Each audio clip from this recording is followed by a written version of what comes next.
Welcome to the NCAA Baseball Super Regionals presented by Capital One.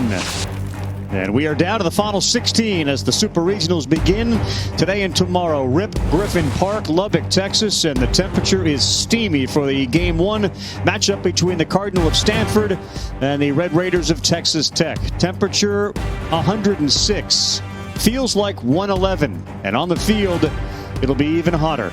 Got to have those towels around the neck, keep them moist, and stay cool as you can under these hot conditions as we have Game 1 between Stanford and Texas Tech. One game already in the books. Vanderbilt is a winner, and they got a terrific pitching performance from Kumar Rocker. Vanderbilt knocks off East Carolina. Gavin Williams was great for East Carolina. He struck out 13, but Rocker took him into the 8th inning. He K'd 11. It's Vanderbilt now leading the series 1-0. And these, of course, are best 2 of 3. You win 2, you go to Omaha for the College World Series. Mike Rooney alongside Carl Ravitch. Glad to have you here. Roons, you just went through the regionals. It was terrific. You and Chris Budden on your show Squeeze Play. Now that you got these 16, how do we look as far as college baseball goes moving forward? Yeah, I'll say this, Ravi. If the Supers are anything like the regional round, we're in great shape. It was an incredible round, tons of home runs, tons of drama, and we've got 16 outstanding teams left competing for Omaha. So let's start with Texas Tech. They get to the Supers, and when they do with Tim Tadlock, they get to Omaha. They're unbeaten in their Supers, 4 of them. They're trying to go now for a 5th time with him. What makes them so great?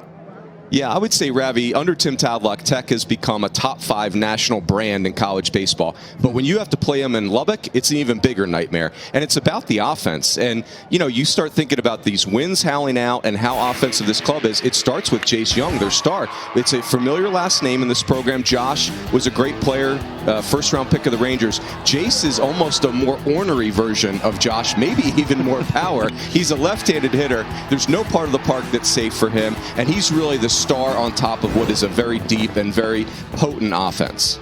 Is that ornery in a positive way? Yeah, gentleman off the field, ornery on the field, we'll go with. Perfect. 21 homers, 3rd in the NCAA. Big 12 Player of the Year. He is a freshman. He's a semifinalist for the Golden Spikes Award. So he's been outstanding. On the other side, getting to Omaha has been very elusive now for David Esker and Stanford. Why will this year be different? What has to happen for them? Yeah, I would say, Ravi, they're on their way back to being a national power in college baseball when you think of who they were 20 years ago. Maybe they're a year early this year, and they're certainly an underdog in this series. But there are a couple data points, like they're 12-1 in weekend series this year. They rely on the long ball. There's probably going to be a lot of long balls in the Super Regional. That would tell us that Stanford can play with Tech, and they're very viable in the Super Regional. It may come down to, like it always does, pitching. We got a couple of really good ones on the mound to start. Chase Hampton goes against Brendan Beck out of Stanford. Pitch number 1, game number 1 comes up when we come back.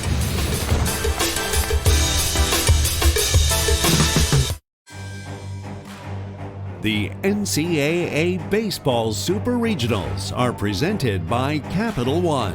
What's in your wallet? Masked rider outside of the ballpark, and inside the ballpark you got a man with a cape and a mask and looking probably for some water with some ice. Brutally hot conditions today in Lubbock, Texas, but we are set for first pitch.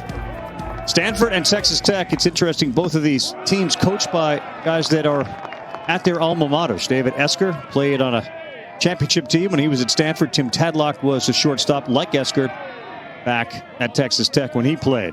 We are set. First pitch. Chase Hampton, first pitch, swinging, and a ground ball to second base. Jace Young is up with it, and Eddie Park, left fielder, is retired. Let's go over the lineup now. Behind Eddie Park, the left fielder who led things off, Tim Tawa, coming off a torrid, and I mean torrid, regional. Brock Jones, the center fielder. It's Cody Huff, the catcher. He bats cleanup. Christian Robinson, Nick Rooser, David Bowser, Tommy Troy, and Adam Crampton. Rooser and Bowser are fantastic. And here's Tawa. First pitch misses away. What will we expect from Chase Hampton today, Roons? Yeah, as Tim Tadlock told us, Ravi, this is your old-fashioned Texas high school right-hander. He's big, he's physical. It's a big fastball. It's a stiff breaking ball.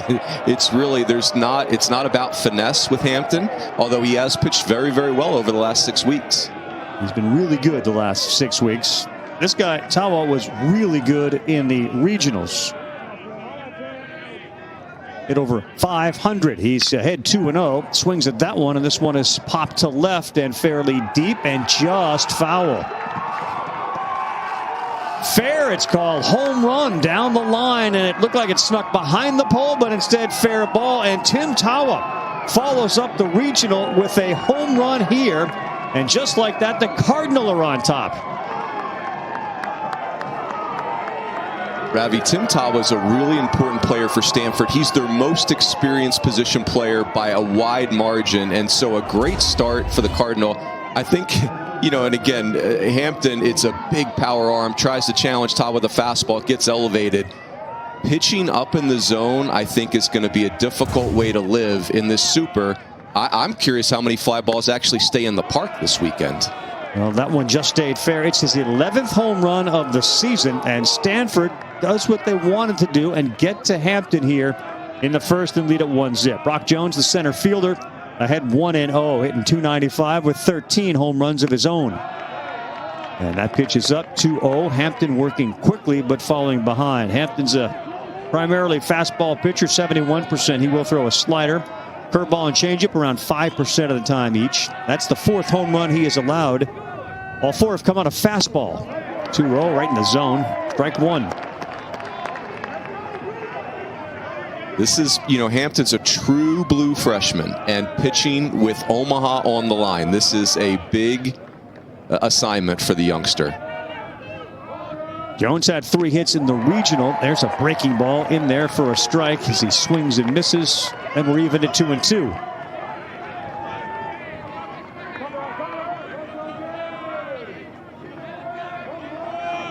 Texas Tech rolled through their regional. Stanford was pushed by UC Irvine. They had to beat them in an elimination game. And a 2-2 wide, 3-2.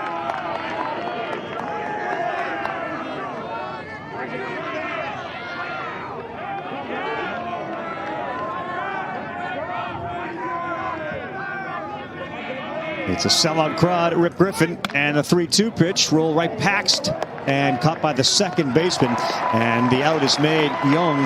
Hampton tried to get it, and it probably, thankfully, went over his glove. Yeah, pitchers need to stay out of the way and let the infielders take care of that. They're not very good at that sometimes, but again, Hampton's a special talent, Ravi. He was great down the stretch. Again, it's the Texas high school fastball. You know, that prototype, big fastball, power breaking ball coming right at you, very aggressive demeanor. Next up, Cody Huff. He's the catcher, big time veteran. He swings at the first one, sends that down the line. It's a foul ball, so he'll do it again.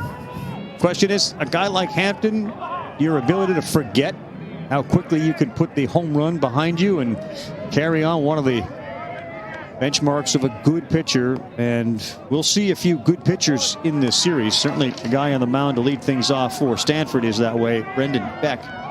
You've got to be able to forget, especially on a day like this where the ball is going to fly and the temperature is over 100. The 0-1, this one to center field. Going back is Wilson all the way to the track. Wow, did that carry over his head off the base of the wall, and a double by Cody Huff.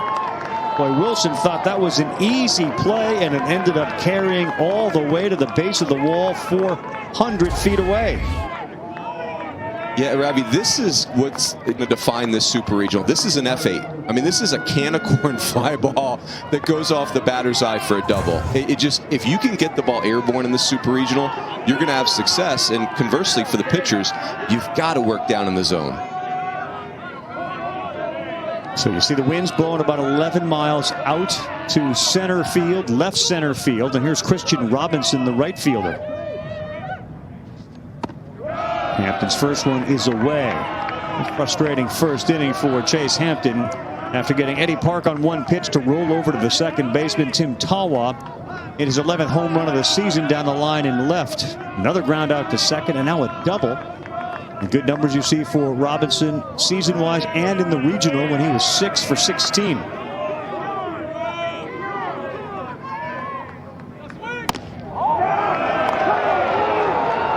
Ravi, how about David Esker playing a hunch with Cody Huff? His numbers wouldn't tell you that Huff should hit fourth in this lineup, but he was extremely hot in the regional and has stayed hot in this game.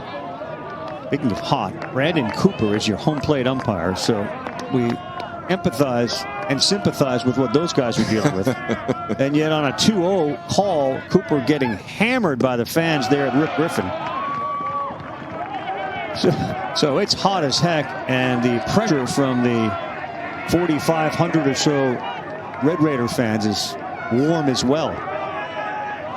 3-0 green light here, Bruins? In this environment, heck yeah. I would let it rip.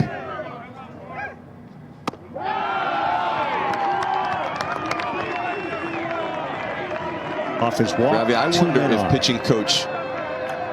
pitching coach Matt Gardner takes a visit to the mound right here. It's hot. There you go.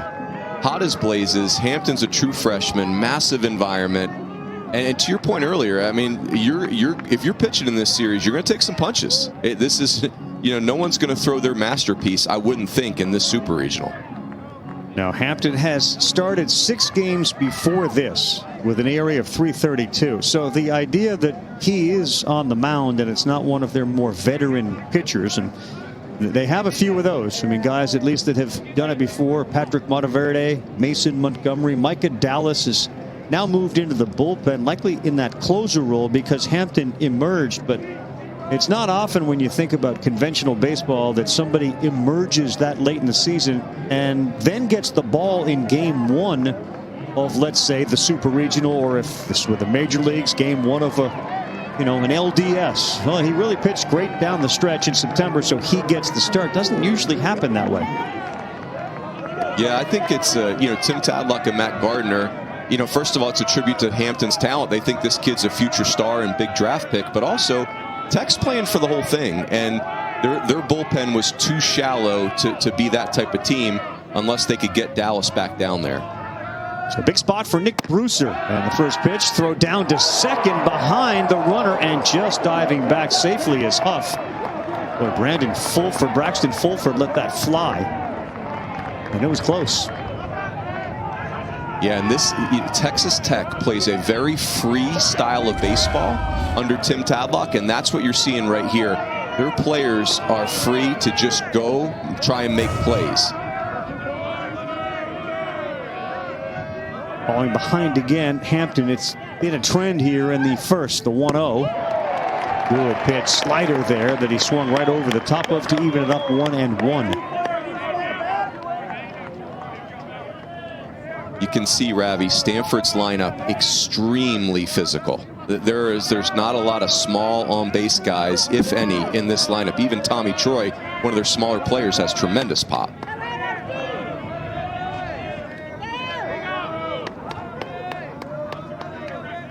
The 1-1, that's down. Now, I asked David Esker, the head coach of Stanford, about that yesterday. They look more like a Big 12 SEC school getting off the bus. He likes the physical style. He wants his teams to be physical. He said, I know the perception of Stanford and the ball player. You want to play him on the field, and then you want to beat him up off the field because they look a particular way. He said, not my guys. 2-1, and pulled foul, and he was all over that breaking pitch.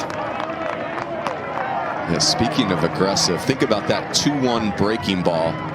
And you've got Nick Brewster there just letting the dog eat. So I think Tech is going to play very aggressively. Stanford is an extremely aggressive swinging team. Crowd into it in Lubbock, trying to get Chase Hampton to get out of this first inning, in which he's given up a homer, a double, and a walk.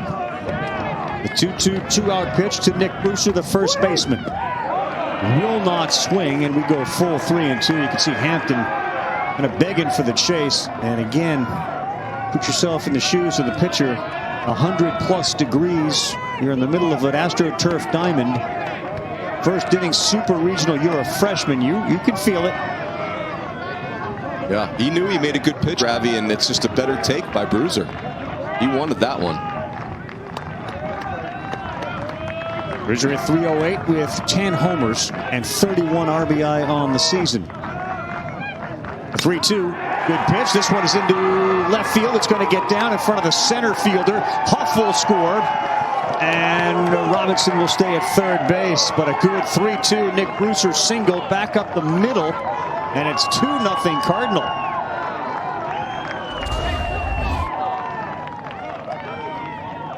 Another breaking ball, Ravi, and Bruiser is a veteran player and just all over it. He had seen a bunch in the at-bat, and that's why Hampton had wanted that. He wanted a swing and miss on the pitch before. You can tell he wants to throw the fastball right there. Too late to make that decision now, but there's a lot on the plate of this young freshman, and the game is sped up on him. Seventh hitter, Drew Bowser, the third baseman. He's a freshman with all sorts of potential out of Los Angeles, California.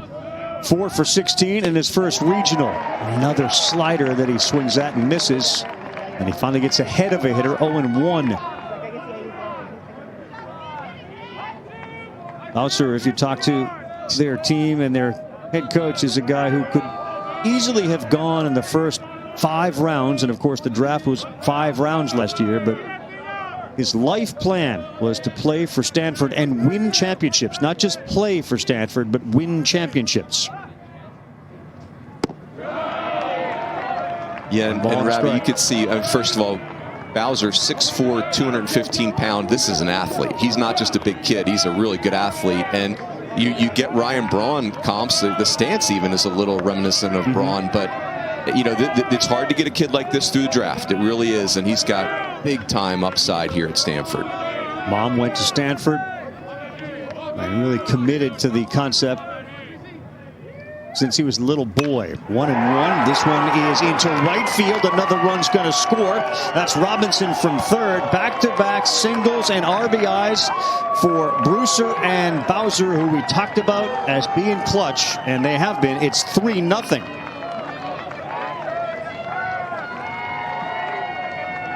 Ravi, I'll tell you, if you're Texas Tech, they're not a team to panic because their offense is so good, but it's certainly getting very uncomfortable if you're Tim Tadlock, because your young freshman here is in danger of not getting out of the first inning, and now the master plan of moving Micah Dallas to the bullpen may get unraveled. Tech's got a lot of big arms in their bullpen. They don't have a lot of proven options, and this is getting really dicey. 26 pitches on a brutally hot day. Tommy Troy with 2 on, and Hampton will step off. Yeah, I hear you, Runes. The Super Regional, best, of course, 2 out of 3. You know, you have a huge offense, and you're likely to score some runs. But already Levi Wells is up in the bullpen for Texas Tech and just starting to get loose.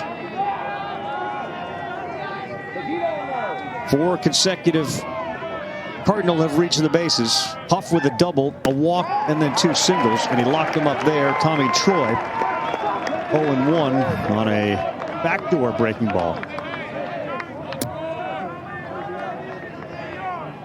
Troy, kind of your Madrigal, Pedroia, little guy with an aggressive swinging mentality.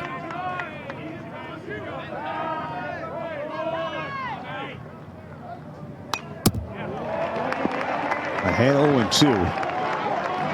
Knowing the offense, knowing the conditions, it doesn't feel like 3, especially in the first, would be insurmountable. But it's a great sign for Stanford to do what they did here, putting a crooked number up in the first. Yeah, I'd say, Ravi, it's not the 3 if you're Tech. It's the how are we going to get 27 outs today? Yep. That's the scary part for Tech right now. Stanford's offense is lit up here. 0-2. That's a good pitch, and he did not get a called strike 3. And Brandon Cooper, the home plate umpire, is starting to wear it a little bit from the folks behind him. Wow. In an inning where Chase Hampton is really searching and just desperately trying to get to the second inning, he could have really used that pitch, Ravi. I mean, perfectly executed breaking ball. See what happens on the next one on a 1-2. Will not chase. They appeal to first, and no swing. And you could just see Hampton's emotions on the mound, which is just not what you want to see from a pitcher. Yeah.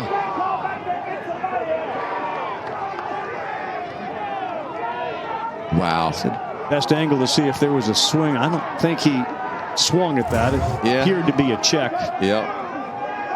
Boy, if Troy reaches here, Ravi, I don't know if Hampton gets out of this inning. 2-2. And that one is into left field. Brewster will go to third, and he will come around and he will score. Another single. So Brewster, Bowser, and Troy back-to-back-to-back singles, all drive-in runs, and it's 4-0 Stanford. And boy, the folks in Lubbock thought this inning should have been over a few pitches ago. Yeah, and those previous 2 pitches with the controversy were breaking balls, so he gives in and throws Troy the fastball. And Troy, even though he's a true freshman, makes a good adjustment. He's on time. Almost a close play at the plate. Here's the problem, Ravi. Levi Wells is a true freshman also, and he's less proven than Chase Hampton. So this is where Stanford has a chance to expose a lack of pitching depth for Texas Tech right out of the chute in the Super Regional. And now Adam Crampton, the number 9 hitter here in the first inning, swings and puts this one up in the air. And this is trouble. Boy, Young came out of nowhere to make the play. The second baseman ranges into shallow right to end it after all 9 come to the plate, Runes. Yeah, I'll tell you, Tim Tawa, the veteran, gets it going for Stanford. Ravi, if you want to win this Super Regional, you better have packed your offense, and the Cardinals certainly have.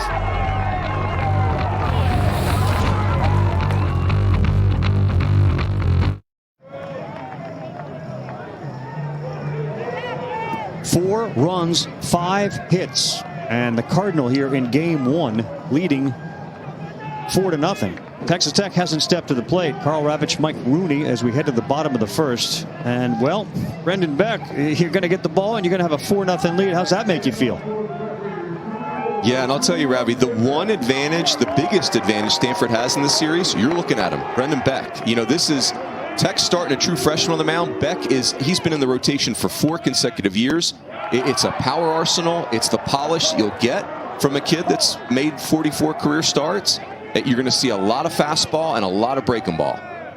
So Drew Breaker, the left fielder, up first and behind 0-1. Swings at that one and pops it up. This is playable for Christian Robinson. And there's 1 man down. Lineup for Texas Tech: Baker, followed by Braxton Fulford, the catcher, with 14 homers. Jace Young is in the middle of this lineup with 21 bombs. Cole Stillwell hits 4th. He's the DH. Cal Conley had a very good season at short, 15 homers. Easton Morrell, Nate Rombach, Kurt Wilson, and Parker Kelly playing 3rd. First pitch there, called strike 1. And listen to the crowd. Brandon Cooper, he's going to have to stay in Amarillo tonight. That's a borderline strike. I like the call, but I think if you're the Tech fans, you're feeling like you didn't get a lot of borderline calls in the previous half. No, and a couple of them, certainly in the last at bat, led to another RBI. Fulford at 300 in the regionals. He did have a homer, and this one is fouled out of play. So you see the MO from Brendan Beck. He will throw a fastball about 58% of the time, a slider 18%. He does have a curveball and changeup. The swing and miss pitch of his is a slider. We'll see if we get it here on a 1-2 to the catcher, Braxton Fulford.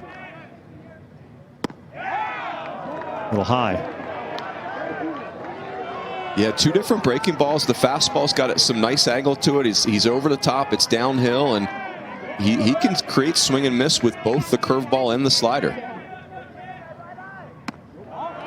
Misses with a couple of curveballs. You see him immediately look to his fingers. Remember, Stanford was playing with their leadoff guy making it out, and then they ran off 4 runs, and the next 8 reached 3-2. That's a good pitch, called strike 3 at the knees on the corner.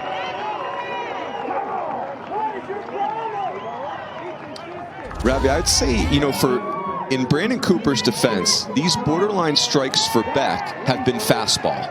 And so fastball at the bottom of the zone we're seeing as a strike. The controversial pitches for Hampton were breaking ball. And so I think, you know, a lot of times umpires, you got to learn their fastball zone. You got to learn their breaking ball zone. Jace Young. Called strike one. He looks back to his bench.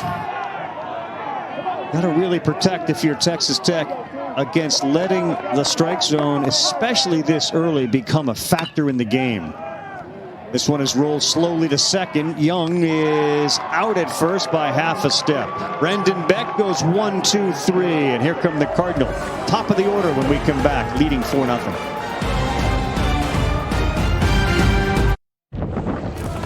Settling in as we welcome you back to the NCAA Baseball Super Regionals presented by Capital One. 18-minute top half of the first, 3-minute bottom half of the first. Red Raiders are 1-13. When they trail by 3 or more runs, they did not allow more than 1 run in an inning in the regionals, which they rolled through.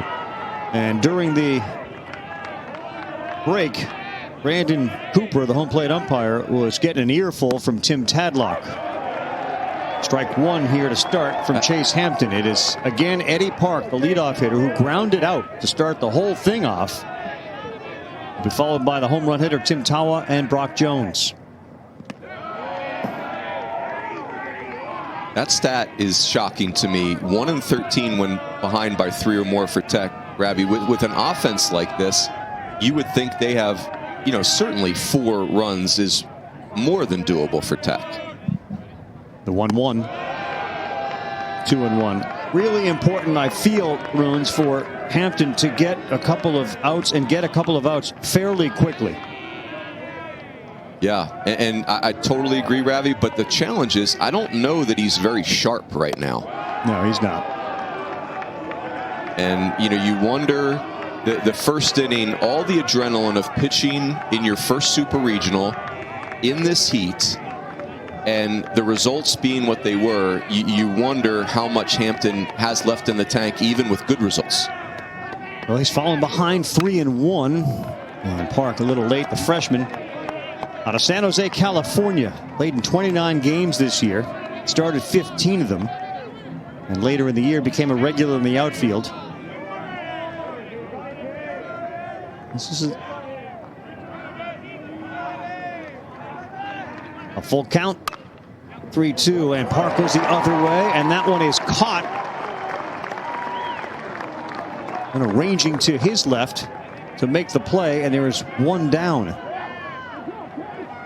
Boy, that's a huge out for Chase Hampton, where maybe you don't even deserve the out because it's a bullet off the barrel, but you'll take it if you're Chase Hampton. Really important for Texas Tech that he finds a way to settle into this game. The problem being this is a really good offense for Stanford. Al Conley made that play. Here's Tim Tawa, hit a home run right down the line and left his first time up, and he swings at the first one and fouls it off. He's in go mode. He sure is.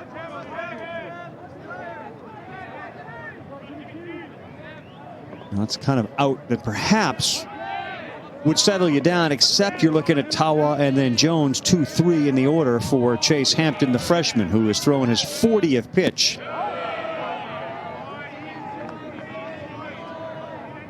Yeah, and you think about, okay, if you're the hitters for Stanford, what has Hampton established that spooks you right now? And the answer is nothing. I mean, you can really sit on the pitch you want right now.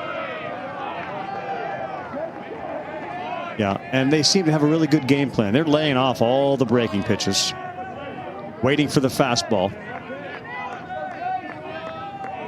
And Hampton, unfortunately for him, has made a habit of pitching from behind. Fastball up in the zone, and that one is out of play, so 2-2. And we saw him go to his slider, Runes, here. He did not get the call in the last inning against Tommy Troy, what would have been strike 3. Instead, it was an RBI single from the 8th hitter and made it 4-0. You wonder about the confidence that Hampton has, maybe not even in himself, but in the umpire to call it a strike. Now another full count. You can see, Rav, you can see why they're excited about Hampton. I mean, the fastball explodes out of his hand. The breaking ball sharp. He's just in terrible counts, and he's predictable in what he's throwing. If he elevates a fastball here, it's going to be a problem. Instead, a backdoor breaking ball, and Hampton struts a little bit. That has to feel good as he strikes out Tim Tawa. And it was Tawa who looked back at the home plate umpire. It was nowhere near where the catcher wanted it. Yes. So I think we're learning Brandon Cooper's strike zone on breaking ball is going to be more on the high side than the low side. So we're learning that. But I'll tell you, Matt Gardner calling pitches for Tech, that's a heck of a pitch call. 3-2 breaking ball. Brock Jones ruled there. It's 0-1. And you can see, just based on that line out from Park and then the strikeout from Tawa, how quickly Hampton can go from this is not great to I'm feeling real good right now. And a 1-2-3 inning if Young makes the play, and he does. That helps Chase Hampton a lot. Red Raiders looking for their first hit of the game as we come back.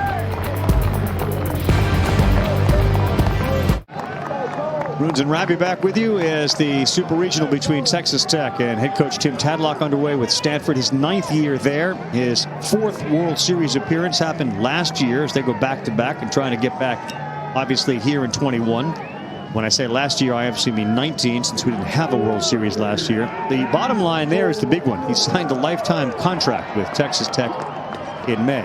So they locked up Tadlock. They saw Chris Beard, their great basketball coach, leave to go to Texas. And Tadlock signed forever. First pitch popped up, and that one goes out of play. As we just get underway here in the second inning. Like, if you're Texas Tech, I'd give him 3 lifetime contracts. I mean, what Tim Tadlock has done here and his overall resume, 2 national titles as a junior college coach, what he did as an assistant coach at Oklahoma, and, you know, for a Tech program that had a good program but had never gone to Omaha, he's been 4 times in 8 years. I mean, it's insane how quickly he's turned Texas Tech into a top 5 national program.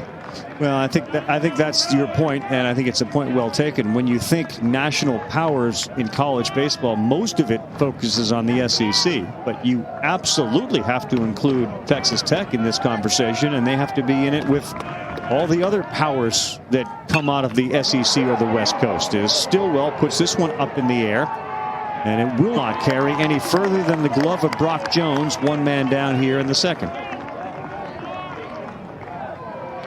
On the other side, David Esker, he was an assistant under Mark Marquess forever, and then he went to Cal Berkeley and coached for 18 years. He had a stop at Pepperdine in between.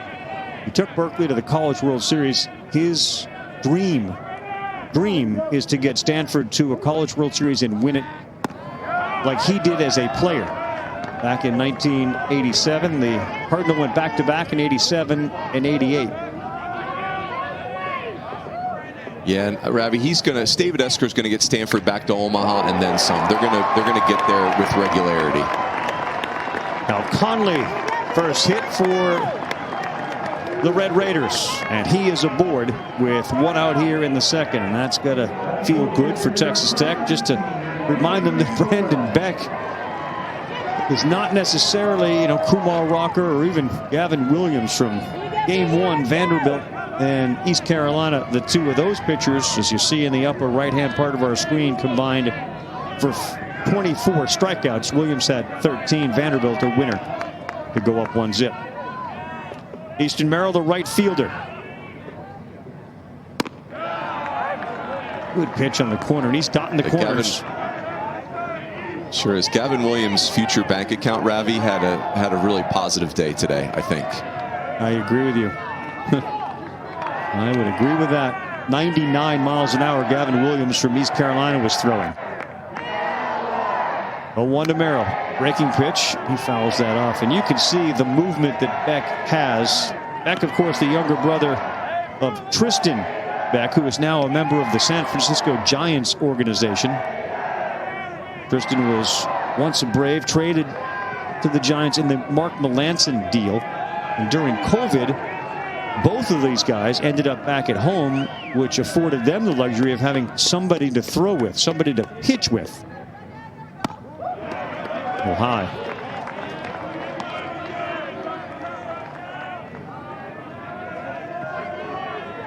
Beck grew up in Corona, California. His dad's from San Diego. His mom is from the Bay Area, and she's a Giants fan. So they are united in their hatred for the Dodgers.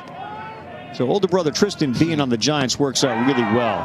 That's a close one, and he misses. It's 2-2.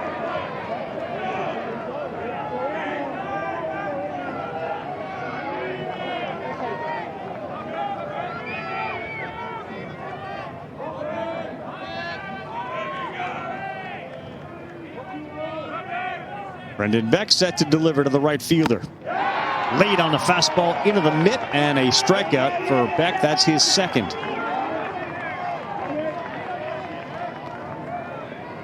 Ravi, Beck, just exactly what you'd think. The stuff is good. The savvy, the calmness, and I think for Texas Tech, if you're going to expose Stanford's lack of pitching depth, you can't let Brendan Beck cruise. And so this is a really important hitter to try and extend this inning. And Nate Rombach's been hot. He has homered in 3 of his last 7 games. Good breaking pitch to start him. 0-1.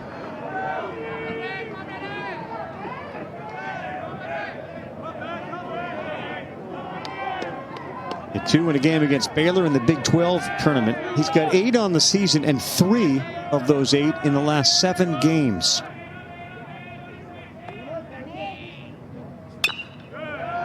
Got a pitch to hit, and he fouled it off. So Beck once again ahead, and he has pitched ahead. While on the other side, we've seen Chase Hampton forced to pitch from behind a lot. No question. I would say on Rombach too, Ravi, it's 8 home runs, but this is 20 home run upside. It's 8 home runs and 110 at bats. This kid's got tremendous power. What do you throw here on 0-2? We'll go and check to make sure that Conley's not drifting too far off the bases. He's got 6 stolen bases on the year. Yeah, I think if you're Beck, you're going to see if Rombach will go fishing for a slider down and away, maybe even throw that a couple times, and then run a heater in on him. The 0-2, and he does go fishing, and Beck picks up strikeout number 3. Just what you want from a guy who is a leader, Brendan Beck.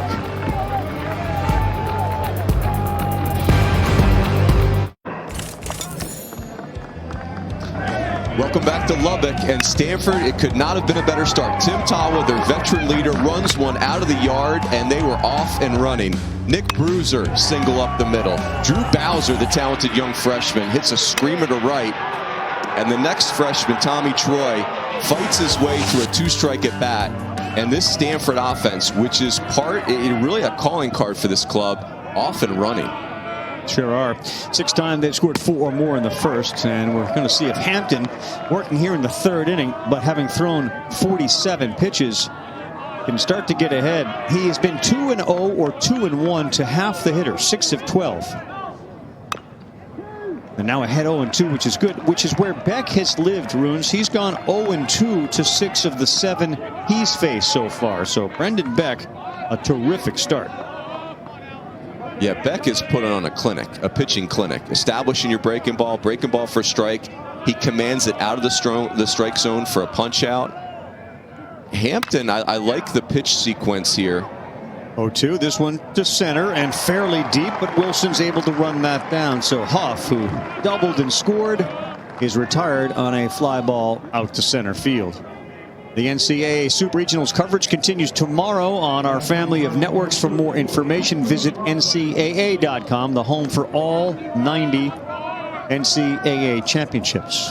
To congratulate Oklahoma Sooners, their softball team, College World Series champions. Terrific series with Florida State. And the excitement that you see every year in Oklahoma City was on display as Oklahoma and the Sooners win the College World Series softball championship. Christian Robinson, 1-1. Ravi on the softball. I got to spend some time watching Rachel Garcia in UCLA. Yeah. Holy heck. I mean, she's an unreal athlete.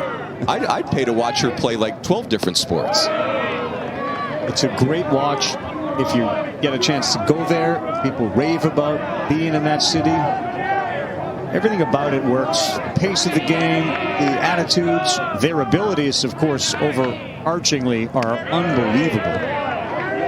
As Hampton looks to his fingers after he bounces that breaking ball. And Robinson, the senior out of Melbourne, Florida, who walked and scored in the first, had himself a good count.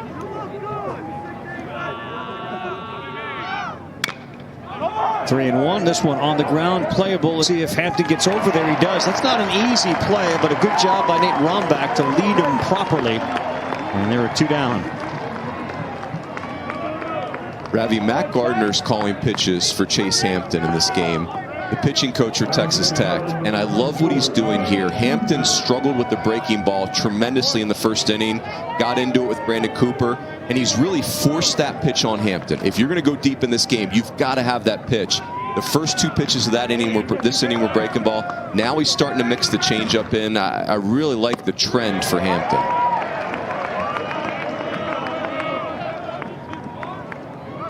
Here's Matt Gardner. Matt Gardner does a... He does. I was going to say, he gives an awful lot of credit, Tadlock, to Gardner for what he's done with his staff. 1-1, that's pulled foul, and ahead 0-2. Gardner was how about this? Again, the junior college roots for the Texas Tech staff are deep. Matt Gardner was a two-way player for Tim Tadlock in junior college before going on to Oklahoma State. So, again, one of the best in the business. Kind of very understated, but Matt Gardner does an outstanding job here in Lubbock.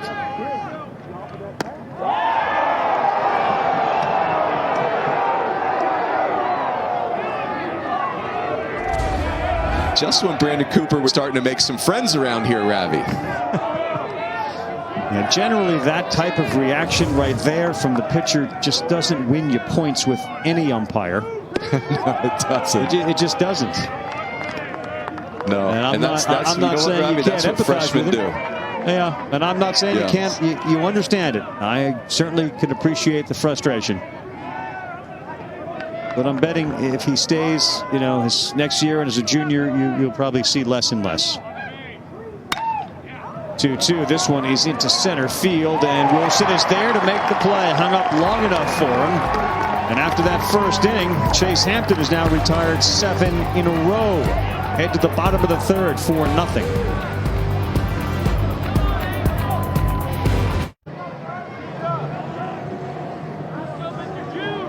Well, for those watching in Palo Alto, it's comfortable. You could be watching right outside on the back deck, back patio. 70 degrees. Feels like 77 here.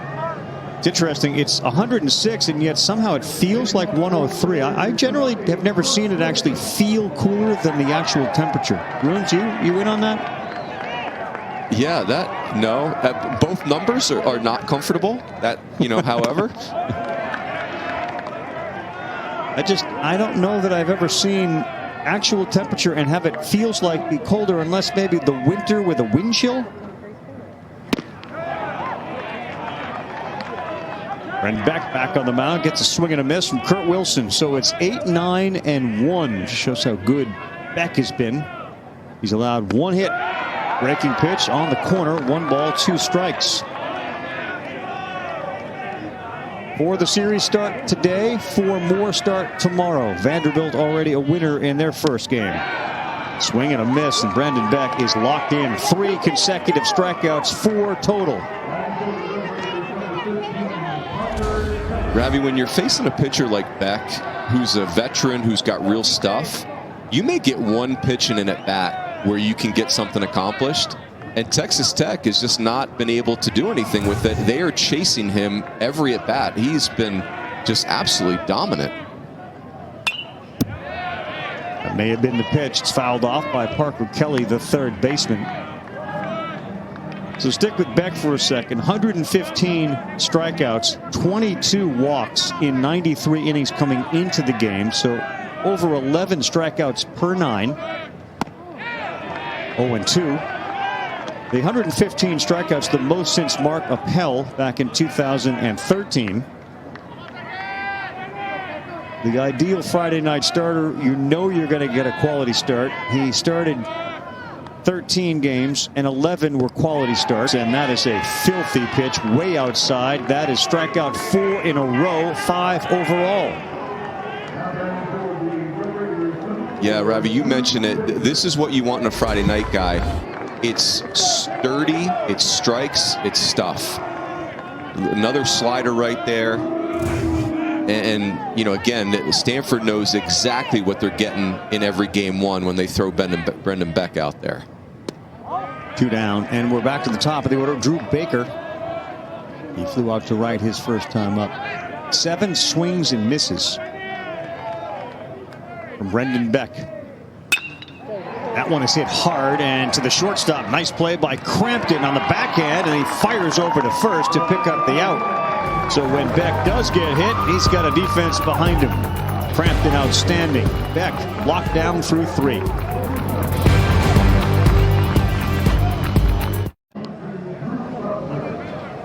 So Vanderbilt in 2019, they are the defending champion. Oregon State, Florida Coastal, and Virginia. Of course, we didn't play in 2020. Back with Hampton on the mound as we start the 4th inning of a 4-0 game. All right, so Runes, you got Arkansas, the #1 overall seed, maybe playing the hottest team in NC State, Arizona and Ole Miss.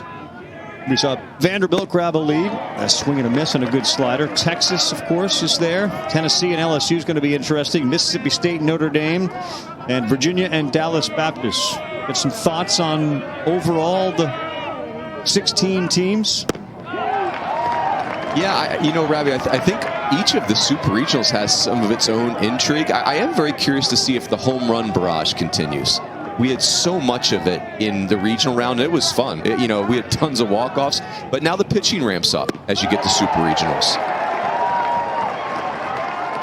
Chase Hampton with a strikeout. Kelsey's in our studio today. Hey, Kelsey.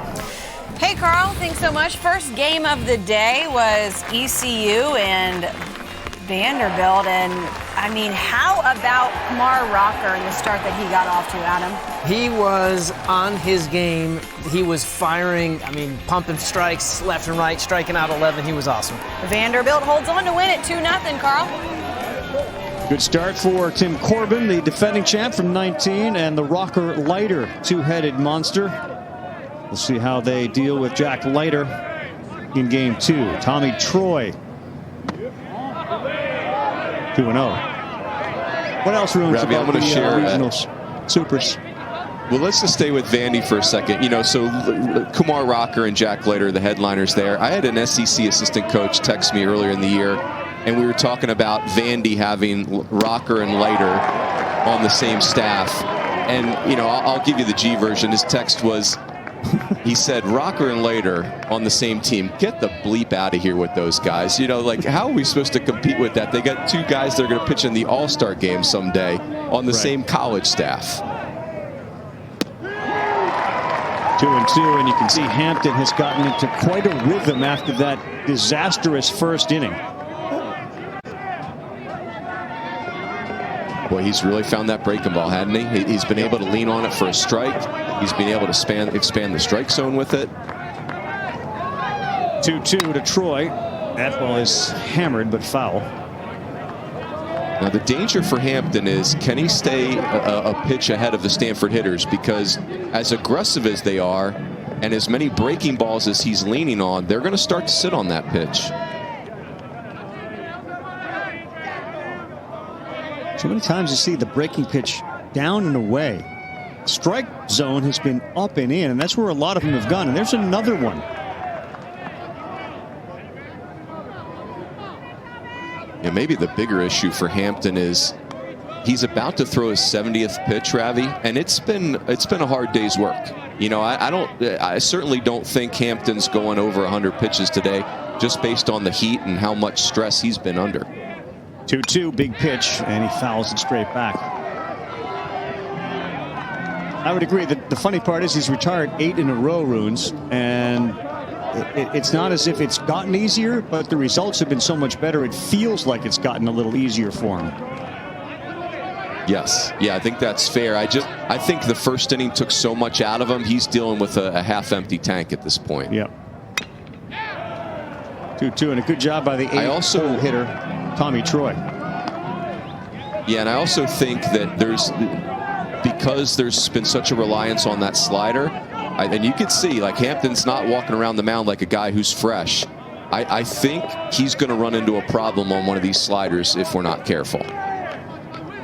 Troy hit 8 homers on the season. 2-2. That's too far inside. We're full 3-2. And he has now thrown 9 pitches to Tommy Troy. So that brings his total to 72. And the bullpen will be used by Tim Tadlock fairly early.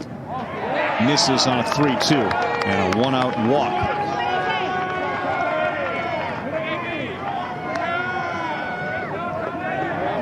First inning was a ground out to second, followed by a homer, another ground out. So it was 1-0 with 2 outs. And then a double, a walk, a single, a single, a single. The 5 hits, the 4 runs. I think then, much better. To your point, Ravi, the results have been much better since, but I'm seeing a guy on the mound in Hampton who's really fatigued. He does not look fresh. That walk is a real warning sign for me. Brampton lays down a bunt with some backspin. Tough play, and the throw to first in time. Good job by Parker Kelly. They do move Troy down to second with 2 down.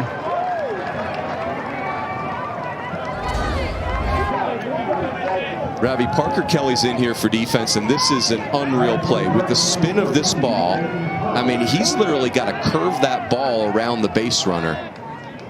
Think about how difficult that throw is. There's very little margin for error on that, and you're doing it on the run with a ball that's spinning like crazy in your glove.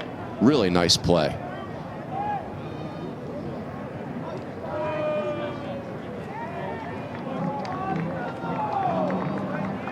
He's getting them, huh? He's coming to get him. He doesn't want him to see Eddie Park for the 3rd time as we head back to the top of the order. Left-hander coming in. We'll talk about Texas Tech's new pitcher when we come back. So far, all Stanford.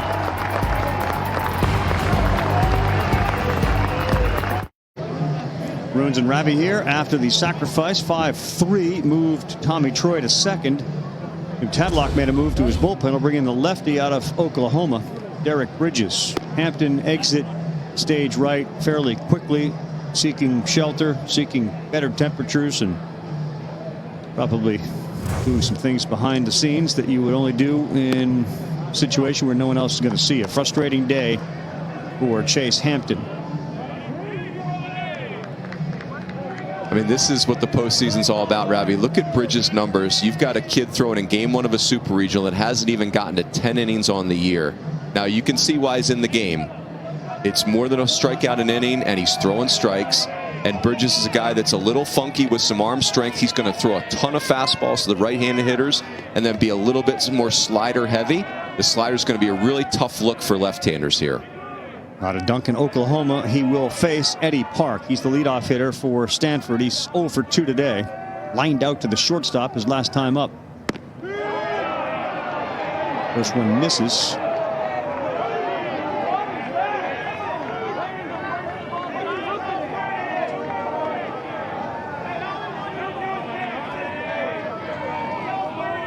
See Tadlock a lot less emotional towards the umpire. At some point, you made this point earlier, Ravi, at some point you just got to play, right? Like Brandon Cooper's not changing his zone in the middle of the game.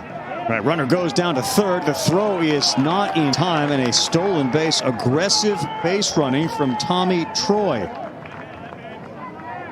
All right, so Ravi, every rule that would tell you don't steal third right now, Troy just violated, right? I mean, it's, you got a left-handed hitter, you got 2 outs. Fulford's got an absolute clean shot, but hey, you go, Tommy Troy. I don't mind the aggressiveness. This is now drifting out of play. Yeah.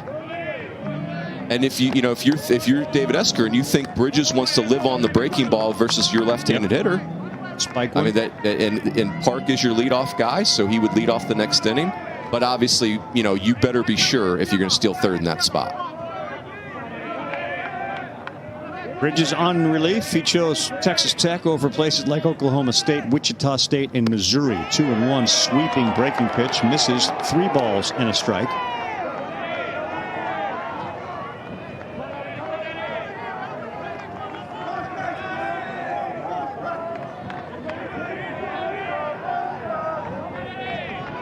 Game one, best 2 of 3. Stanford scored 4 in the first, threatening here again. That's in there for a strike 3 and 2.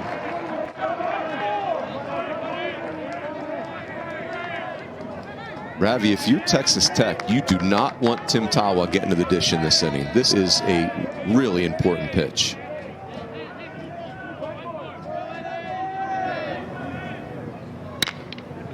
Three and 2 on the ground, right at Young at second base. He will throw to first, and Park is retired, so they don't have to deal with Tawa. They are dealing with a 4-0 deficit. Heart of the order coming up. College World Series in Omaha awaits the winners of these Super Regionals. All the games and all the coverage presented by Capital One. Arkansas is the #1 overall seed. They get NC State at 6 Eastern time on ESPNU. Arizona Ole Miss, the late game at 9. Vanderbilt a winner earlier today. East Carolina goes down 2-0. A really, really well-pitched game between Kumar Rocker and Gavin Williams. Back with Mike Rooney, Carl Ravitch. This is where Texas Tech's got to do some damage. You feel they are down 4-0. Brendan Beck has been rolling, and it's 2, 3, and 4 for the Red Raiders. Braxton Fulford, Jace Young, and Cole Stillwell. That's his best breaking pitch of the day. And it's, again, Ravi, so many times kids that throw 2 breaking balls, they blend together into 1 bad breaking ball. Not Brendan Beck. He's got 2 legitimate and different breaking pitches. 0-2.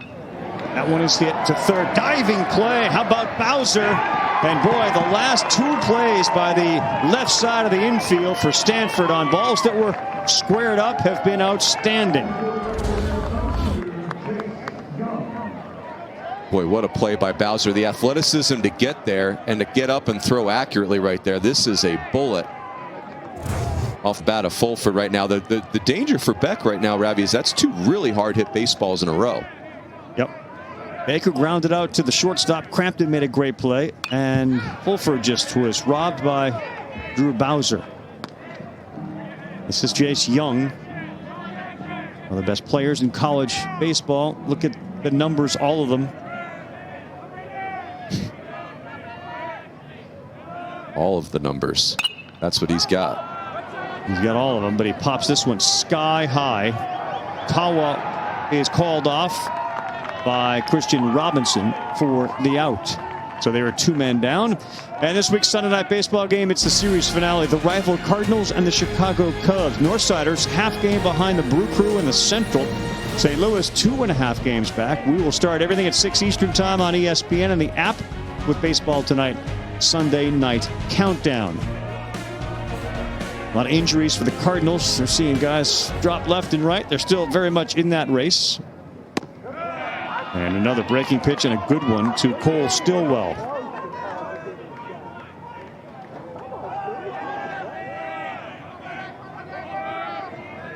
Amazing. 11 first pitch strikes. And that one is down. A straight over the top delivery. And talk about Brendan Beck. The fact that we had a 5-round draft last year. Obviously, if it was its regular length, he was gone. There were a handful of players on Stanford, but for the first time in forever, they didn't have a player drafted. And this ball is hammered to left field. Parks going back at the wall on a room, and it's gone. Cole Stillwell, 8th home run of the year, first run of the game for the Red Raiders.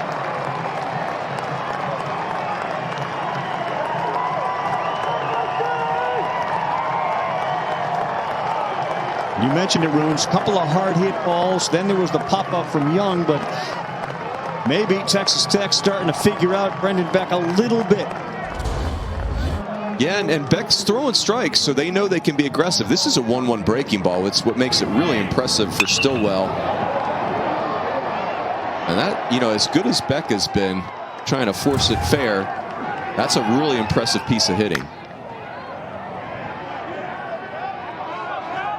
Getting ahead again, 12th first pitch strike from Beck. This is Cal Conley, who did, prior to that home run, have the only hit of the game for Texas Tech.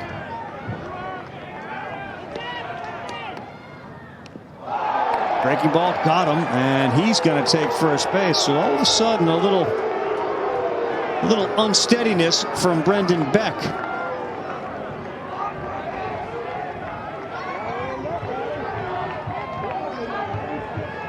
So this gets really interesting, Ravi. For Beck, he's thrown a ton of strikes.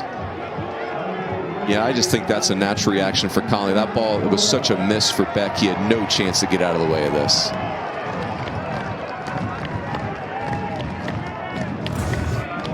You've got these Texas Tech hitters who are really in swing mode and go mode because Beck has dictated that. So how does he slow them down at this point? Easton Morrell, first pitch, runner goes, high throw, underneath, safe is Conley. He steals the bag, his 7th, and he was aggressive in going on the first pitch. Yeah, Beck with a fairly high leg kick. No chance for Cody Huff on that one. Throws fine. Just too good of a jump for Conley. To me, Ravi, if you're trying to slow a lineup down, change up becomes an important pitch, or fastball in when you've got a team like Tech that's in swing mode. Obviously, most important for Brennan Beck, you're 1 out away from getting in the dugout, and that's the most important thing right now.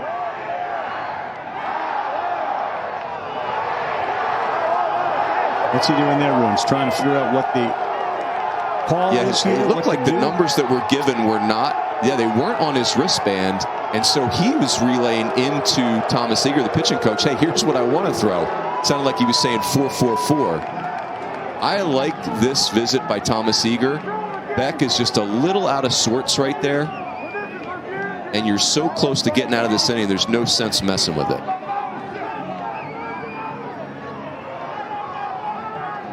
You saw the left wrist of Brendan Beck. And all the outfielders at infield, they all have position cards. Beck's obviously got the signals. College baseball, very different than Major League Baseball, and you have the pitches being called from the dugout, generally by the pitching coach.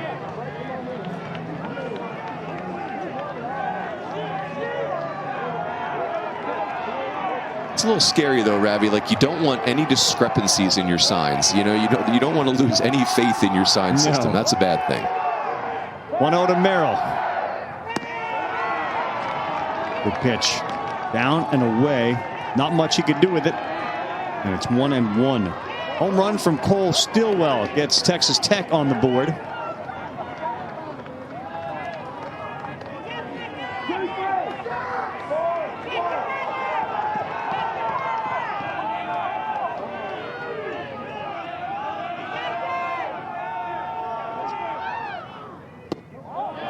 Breaking pitch misses, and a good take. You can tell that Easton Merrill felt comfortable there. 88 home runs on the year coming into this one for Texas Tech. Boy, you don't want to give in here if you're Brendan Beck. I wonder if he goes change up. You're going to have Easton Merrill in absolute swing mode right here.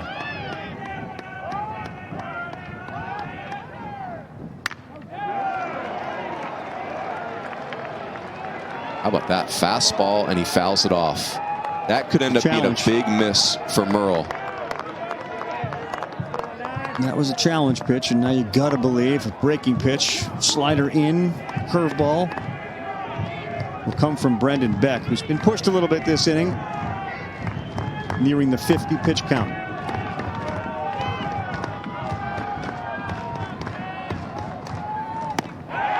Great pitch. He stuck with a fastball on the corner, and Brandon Cooper says to Brendan Beck, that's a strikeout. His 6th of the game.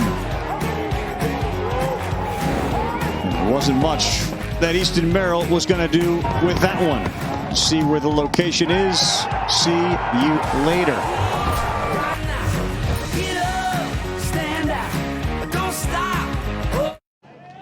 We're back. Head coach, Texas Tech, Tim Tadlock joins us. What did you see from Chase Hampton there early in this game?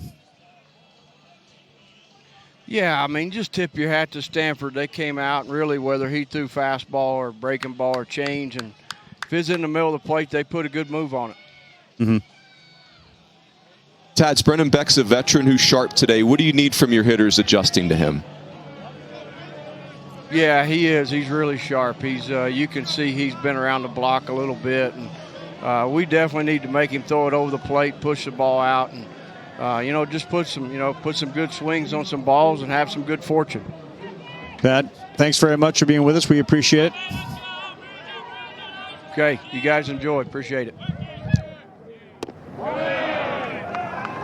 Tim Tadlock, the longtime head coach at Texas Tech, and he will be there for a very long time, agreeing to what turns into a lifetime contract. I think the actual language is a 7-year contract, but it'll keep rolling over. And this one is right back to the pitcher, Derek Bridges. Really good start to get Tim Tawa with the first out of the 5th inning.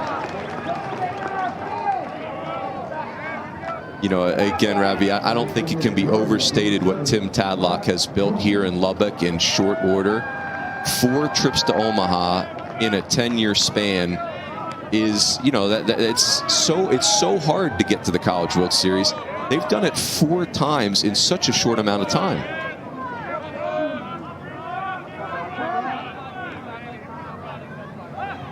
First one to Brock Jones. That's a sweeping, breaking pitch in there for a strike. Your point is so well taken, and you get to see some familiar names, especially depending on the years, but we've seen Vanderbilt. There's a good chance you see Vanderbilt back. Here is Texas Tech, Mississippi State, Florida for a while, and it is so difficult to get there. And the idea that you can do it consistently, they don't lose in the regionals. Forget the supers, but they don't ever lose, and they end up hosting because they're so good. They have a huge advantage based on their success they have. This one is lifted towards right field. Third baseman going out, Kelly, and he is there to make the play. So Bridges, 2 up, 2 down.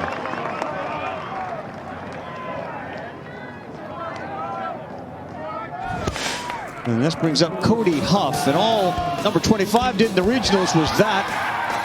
That's with the bases loaded, and Cody Huff did it twice.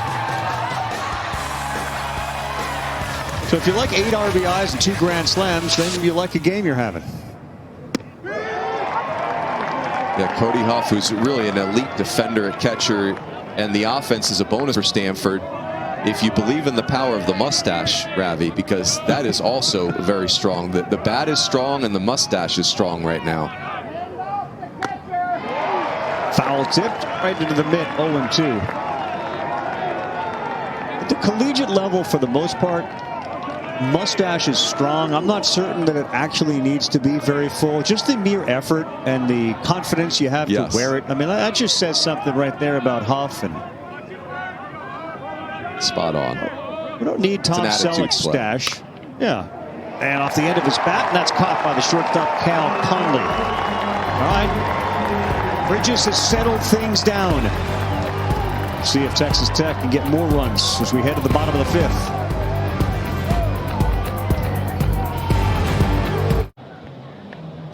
Alongside Mike Rooney, Carl Ravitch, and the head coach of Stanford, David Esker, joins us. All sorts of experience coaching and playing in the College World Series. But tell me about the security blanket that you have when Brendan Beck is on the mound. Well, he's just he's our rock, right? I mean, we're going to ride him to the end. I think, you know, I don't think a reliever is going to be able to do a better job than he can. So he's going to get the ball with the game on the line. I hope it, you know, the conditions, hopefully he can keep his energy up here. But he's doing great. He's doing great. We got to play some defense behind him. Eski, your offense, your hitters, really aggressive early, have done a nice job. What have you seen from that group? Well, they're coming along, right? I think we're kind of getting back to where we were prior to that 1-week pause, and where we were just pretty aggressive and kind of just carefree. And that's kind of the key to our guys. We can't just we can't get careful, right? We got to kind of turn it loose, and that's kind of our style. So, you know, hey, we just got to put some good swings on some balls. I always tell them, you know, everyone talks about free 90s. I like the free 360s, which is maybe a cheap homer. Well, the left side of your infield's helped out your pitcher a little bit too. Things look good. Coach, thanks very much for being with us. All right, guys. David Esker of Stanford, and here we go now with the bottom of the 5th inning. Brombach, Wilson, and Kelly, and for the first time a 2-0 count. He gets a fastball and he pops it up. So Runes, and maybe one of the things that Texas Tech is not doing is when they are getting a pitch to hit. We saw it last inning, and there's a 2-0 fastball right down the middle, popped up. They are not able to square up Beck. Now, I'm not sure if that's because Beck's stuff moves late, it jumps on him, But it feels like you got a 2-0 count. You know, if you're going to win, you got to hit that ball. Yeah, because Beck is smothering the strike zone. So you know you're going to get something you can handle. I get that it's 3 pitches for a strike right now, but you know, there's just too many foul balls, too many missed hittable balls. And you know, more concerning for Tech is look at that pitch count for Brendan Beck. I mean, he's tracking for a CG. Now Wilson, by the way, Ravi, free 2. 360s. Consider that phrase stolen. That is genius. Eske needs to get T-shirts made like that. Free 360s. Filthy slider down and in the dirt. We'll throw it to first for the out. Another strikeout. He's got 7 strikeouts. The NCAA Super Regionals coverage continues tomorrow on the ESPN family of networks. For more information, visit ncaa.com, the home for all 90 NCAA championships. So 4 games today, 4 tomorrow. Everybody heads to Omaha next week, and we will be there for the College World Series.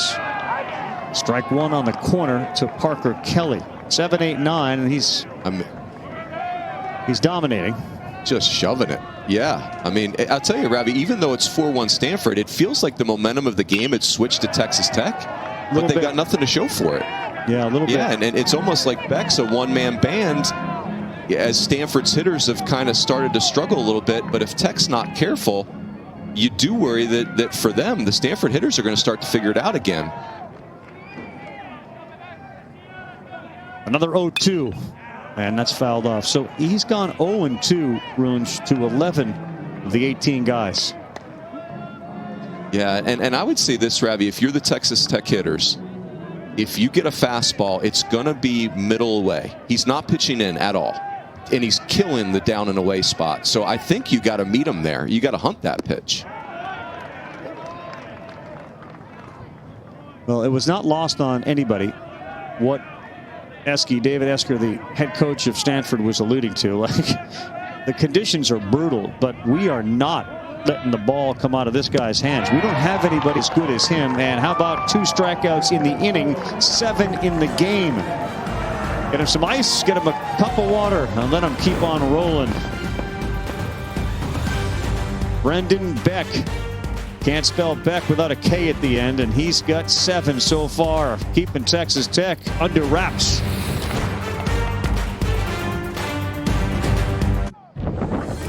Welcome back to the NCAA Baseball Super Regionals presented by Capital One. It's been the Brendan Beck show so far. What's at stake? Cardinal looking for their 17th College World Series appearance. It's been a while since they've been there. And how about the 5th? If Texas Tech can advance all of them since 2014. You know, that part that we haven't talked too much about, we're going to see some atmospheres in the Super Regionals. And this one is clearly a loud one. It's not going to match what we'll see in Starkville, what we'll see in Fayetteville. But because of the great start, it's become really quiet in Lubbock today. Yeah, and you wonder, Ravi, you're right. Those atmospheres in Starkville and Fayetteville, they're not more passionate about baseball than these fans in Lubbock. It's just a bigger crowd. You know, it's just 3 times the size crowd. I mean, you're talking about 15,000 maniacs, and I mean that as a compliment in Fayetteville. Right. This one to right field, and nice running catch by Easton Merrill. And another out for Derek Bridges, who has been really good since he came on in the 4th inning.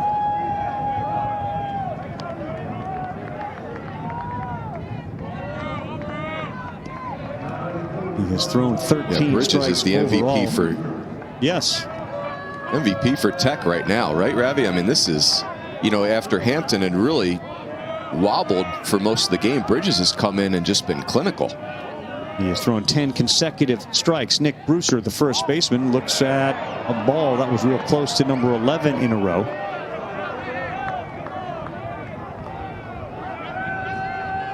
And this has been about 1 inning, the first, where Stanford jumped all over Chase Hampton. This one popped up center field, ranging back. Wilson, he's looking up, and that one is gone. It carries over the wall. Nick Brewser It's his 11th of the year. It looked off the bat like a routine fly ball, and yet it flew over the wall. And the Red Raiders now lead it 5-1.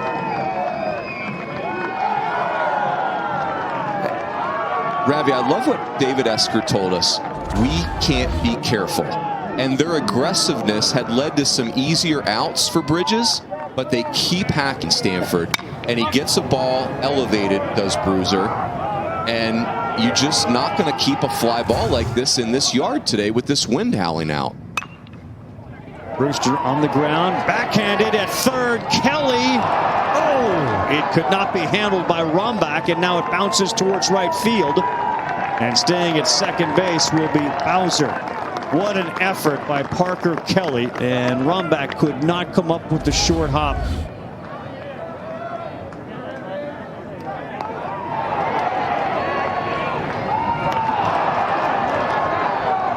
Boy, that's going to be a really special play if Kelly can make it, but that's a very difficult throw. Single and then an error charge to Kelly. I bet you Tim Tadlock is going to get Bridges here. This is longer than any outing he's had this year. He's done an awesome job. This makes total sense. He is. Bridges out of the game. Pitcher number 3 coming in for Texas Tech when we come back. A 5-1 lead for Cardinal. Brendan Girton now will pitch in front of 4,732 people on a steamy day in Lubbock, Texas. 2-0, a 4.50 ERA. The righty out of Shattuck, Oklahoma. 24 innings, 21 hits. You see his strikeouts and his walks. To Rune's point, that fly ball to center. You watched Derek Bridges' reaction on the mound. He immediately threw his hand up like, that's easy one, center field, get under it. And Wilson was there in plenty of time. He just watched it sail over the wall in center field. The dimensions of Rip Griffin, 330 to the corners, 404 to straightaway center field. And one of the things that Tim Tadlock has had to deal with, a bunch of injuries. So as we go into their bullpen, certainly some of the names that you would associate with Texas Tech going into this season just aren't available to him. And we're talking about power arms. Yep. Yeah, and I'll tell you, Ravi, where you just nailed it. Where Texas Tech, first of all, to lose 4 key arms like that and still be hosting a super regional is remarkable in and of itself. But where it has manifested itself is in the bullpen for Texas Tech. Just not a lot of depth. I will say, though, tons of talent. The Girton is a great example. The numbers are not glorious, but this is a kid that will be up to 95 with a power slider, incredibly gifted right arm. It just a young arm that's trying to figure out the strike zone.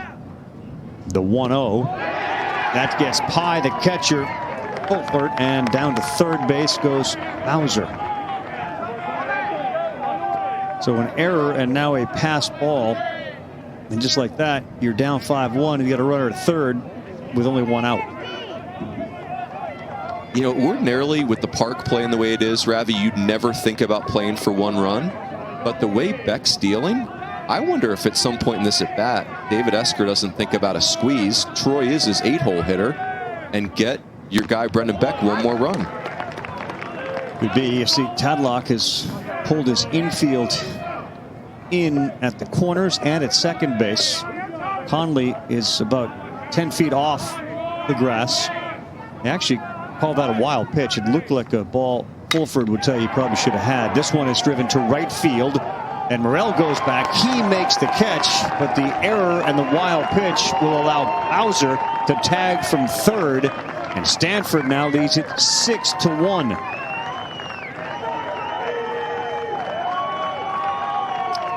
Boy, Ravi, that's a huge run for Stanford, and there's a little bit of gift wrapping there for Texas Tech, right? Those 2 errors created 180 feet for Stanford.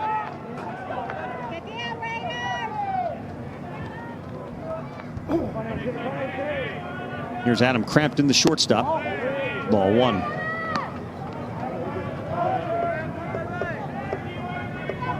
Texas Tech hosts a super regional in 19, 18, 16, and 14. And they're the only school to host a regional 5 consecutive years. On the ground to Kelly. He throws across, and that'll do it. 2 more big run runes, including the homer from Nick Bruiser. Ravi, Nick Bruiser, a veteran in this lineup, has really settled in this 4th year. If you get it airborne, it will travel for you. Stanford up 6-1.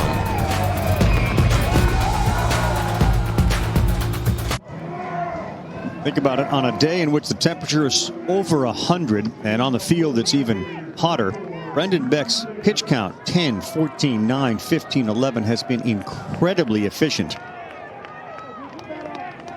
And he's got a 5-run cushion to pitch with here in the 6th. He starts off with a breaking ball. Top of the order, Drew Baker, and then Braxton Fulford, Jace Young. I agree with you, Runes. It felt like after it was 4-1, the Texas Tech might start to chip away. Bridges looked really good. The bullpen had started to work for Texas Tech, and you know what their offense is capable of. And just like that, 2 more runs and a 5-run lead. That one runs high. Yeah, it's 2-1. You're worried if you're Texas Tech that the moment has passed. You know, the momentum has passed. And the one thing most impressive about Beck, he's been fearless in the strike zone against a team the caliber of Texas Tech. Like that, 2-1 fastball, outside corner, 2 balls, 2 strikes. 8 strikeouts for Brendan Beck. The Red Raiders are 2 for 17. 7 hits on the other side. Same spot, and he knew it. Baker was walking back to his dugout before the strikeout call was even made. Strikeout number 9. Wow, what a show. Boy, this is a gorgeous pitch, and we have seen it all day from Brendan Beck. He is painting fastball down and away, and if you're Texas Tech, you're going to have to do something with that pitch, and Drew Baker knows it. They're going to have to do something with this pitch. That's the 3rd consecutive pitch in the same spot.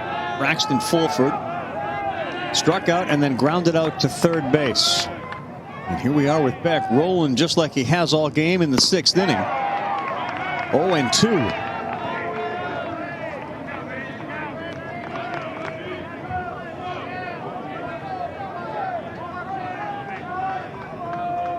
He has lived ahead, 0-2 to 12 hitters of the 20 he has faced. Think about that. That sails outside. Yeah, Ravi, there's throwing strikes, and then what Brendan Beck's doing is like 7 notches above that even. I mean, this is just pouring strikes. 1-2 to Fulford. Swing and a miss. Strikeout number 10. And the Beck show continues.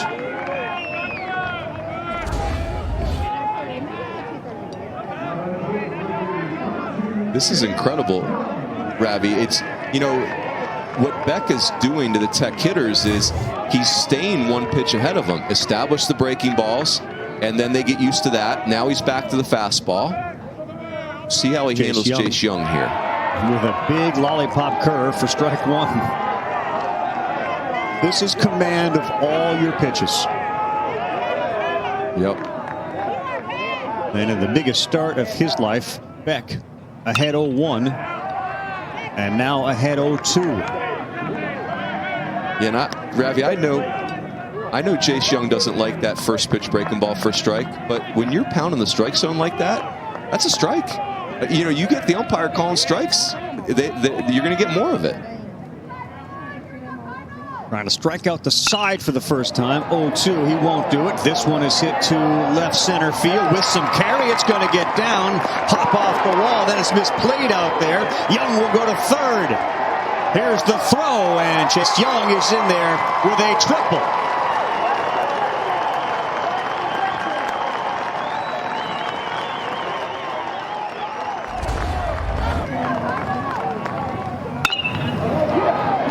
First real mistakes we've seen from Beck today. 0-2. He's trying to go above Jace Young's hands, and you know, I think the scouting reports on Jace Young going around right now probably say, you know what, best of luck, because there isn't a hole in this swing. You know, this kid's an elite competitor, and you know this. You play this into a triple.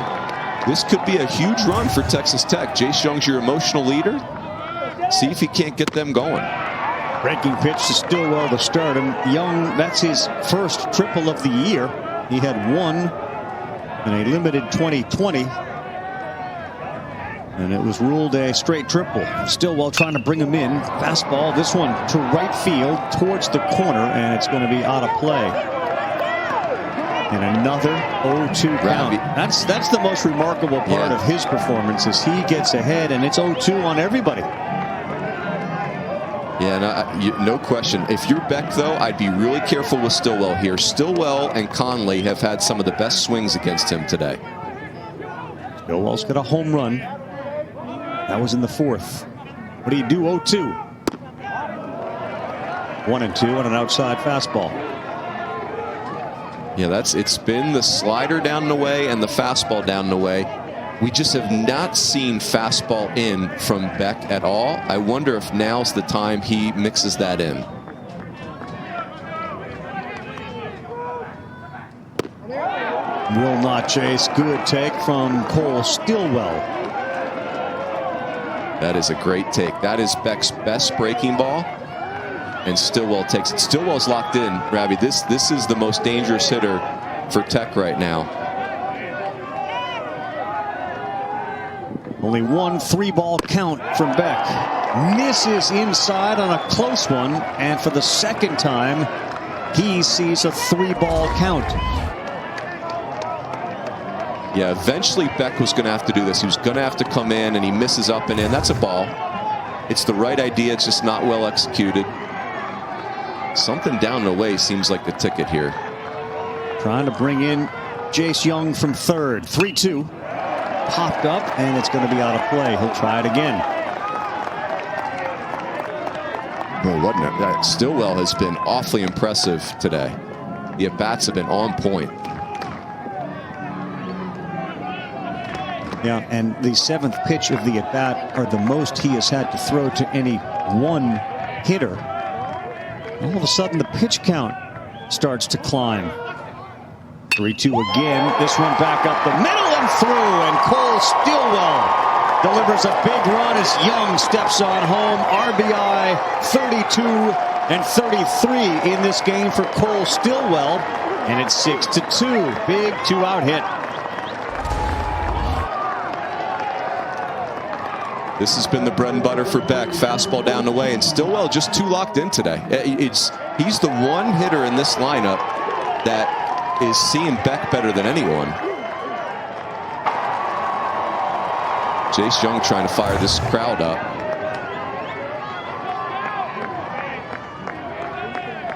Well, we'll see if Stillwell is aggressive, not as quick as Young. Here's Cal Conley. First pitch, almost a changeup look to that, and it's 0-1. Yeah, because you think about the way this is playing out, Ravi. Conley has been good today, too. Hitters 6 through 9 for Texas Tech, they have 7 punch-outs and 8 at-bats. So if I'm Beck, you're really just trying to minimize Conley and get to that part of the order. Conley's reached twice, a single and then hit by a pitch. That misses, it's 1-1. If nothing else, Runes, the fact that Texas Tech has been able to force the pitch count of Beck up, this has been a successful inning, let alone the run they've scored. No doubt. Yeah, this is the first time they've jeopardized his ability to maybe go complete game here. Defense straight up and deep at second base. Conley swings and sends that one out of play. That's a chase for Conley. That's not typical for him.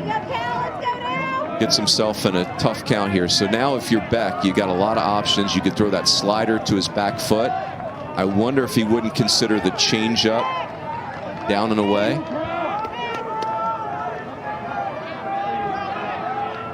Pitch number 23 of the inning is coming here from Beck.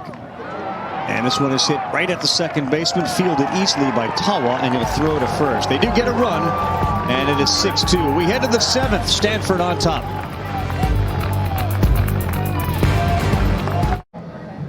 Welcome back, everyone. So, more soccer, NBA playoffs, UFC 263. That is our Saturday sports lineup. Euro matchup, Belgium and Russia tomorrow afternoon on ABC. Game 3, West Conference semis, Clippers and Jazz at 8:30 Eastern, 5:30 Pacific. And then we'll throw the UFC 263 on ESPN Plus pay-per-view at you. And there is your Saturday lineup. Not to mention all the college baseball you get exposed to as well, all over the ESPN platform. So a good weekend of sports, and really looking forward to seeing the Super Regionals play out and then head to Omaha for the College World Series. Top of the 7th inning now, after Brendan Beck got Cal Conley to end the bottom of the 6th. That's a good note for Stanford, having won 9 in a row, and they score as many as 6. Eddie Park bats for the 4th time today. They've really leaned into their strength this aggressive swinging offense. They have stuck to their guns on that. It has led to some quick innings at times, but it has also generated a bunch of offense. Regional, they had Irvine, Nevada, North Dakota State. They beat North Dakota State 9-1, and then Irvine 12-4, and then they lost to them 8-4, which forced that game on Sunday fouled off.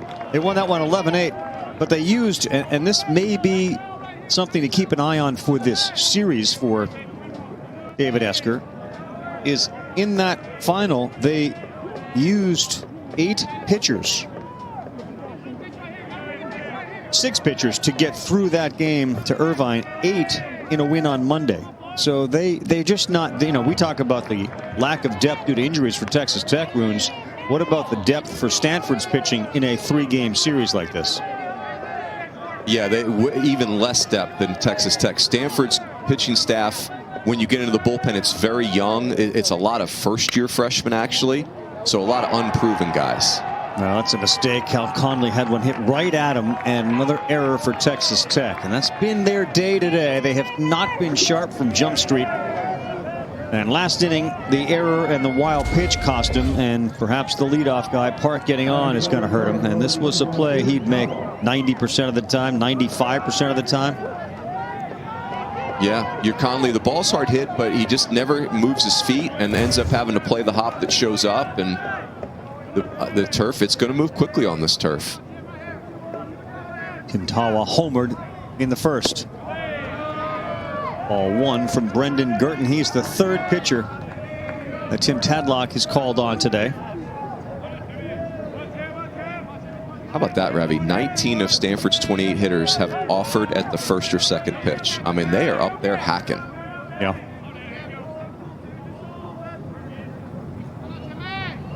Girton looking for a ground ball here. That's high, 2-0.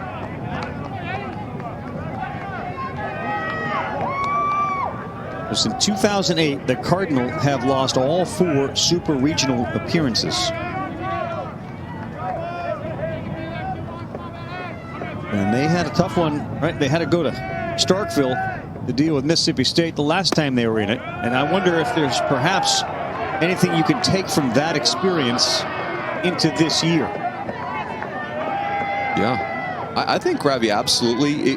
That Starkville regional, that super regional, I should say, it was over very quickly. It was as if Stanford just could never get settled in, and then they just got swallowed up by the environment, and it was crazy. It looked like a haunted house. This is a different story altogether. They look very comfortable. Very comfortable.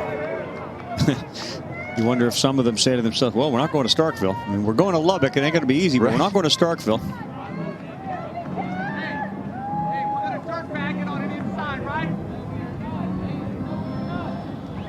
I think, Ravi, for both clubs, pitching depth is a big issue. Not a small issue, a very, very significant issue. And right now, Stanford has exposed Tech's pitching depth. Tech has not been able to return the favor yet. Yeah.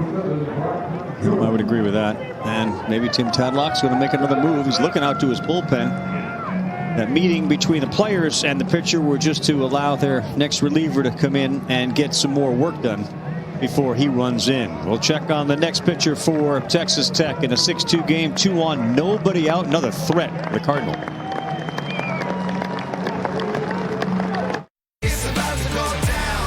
Welcome everyone to Omaha, Nebraska. That one is caught. Making the catch. That one's going to end up on SportsCenter. Anchored down. Vanderbilt on top of the college baseball world again. Saturday, June 19th. Look forward to being in Omaha, Nebraska. Middle of the country and the biggest stage for college baseball.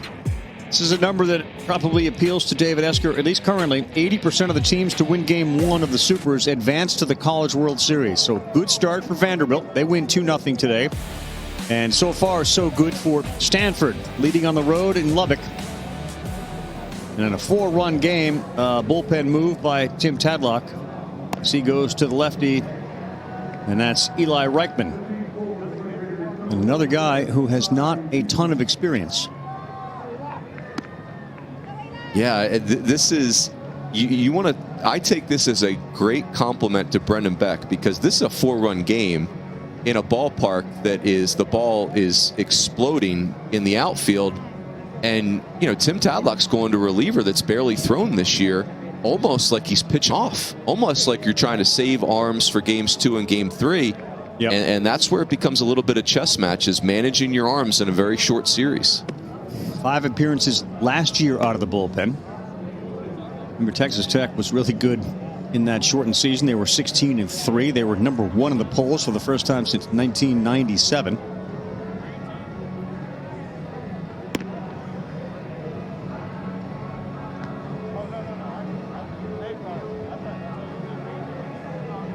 So, what is a 4-run game, but 2 men on.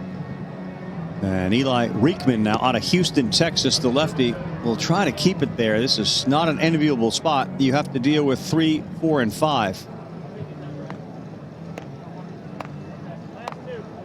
Yeah, he's going to face a, you know, it makes sense. Reichman's stuff is going to play well against the lefty and Brock Jones, who, Brock Jones is a kid really excited to see for Stanford. He's a scholarship football player who's got, now he's committing to baseball full time, and just has got all the explosiveness, the speed, and the strength that you think about with a, you know, a Division I, big time Division I football player.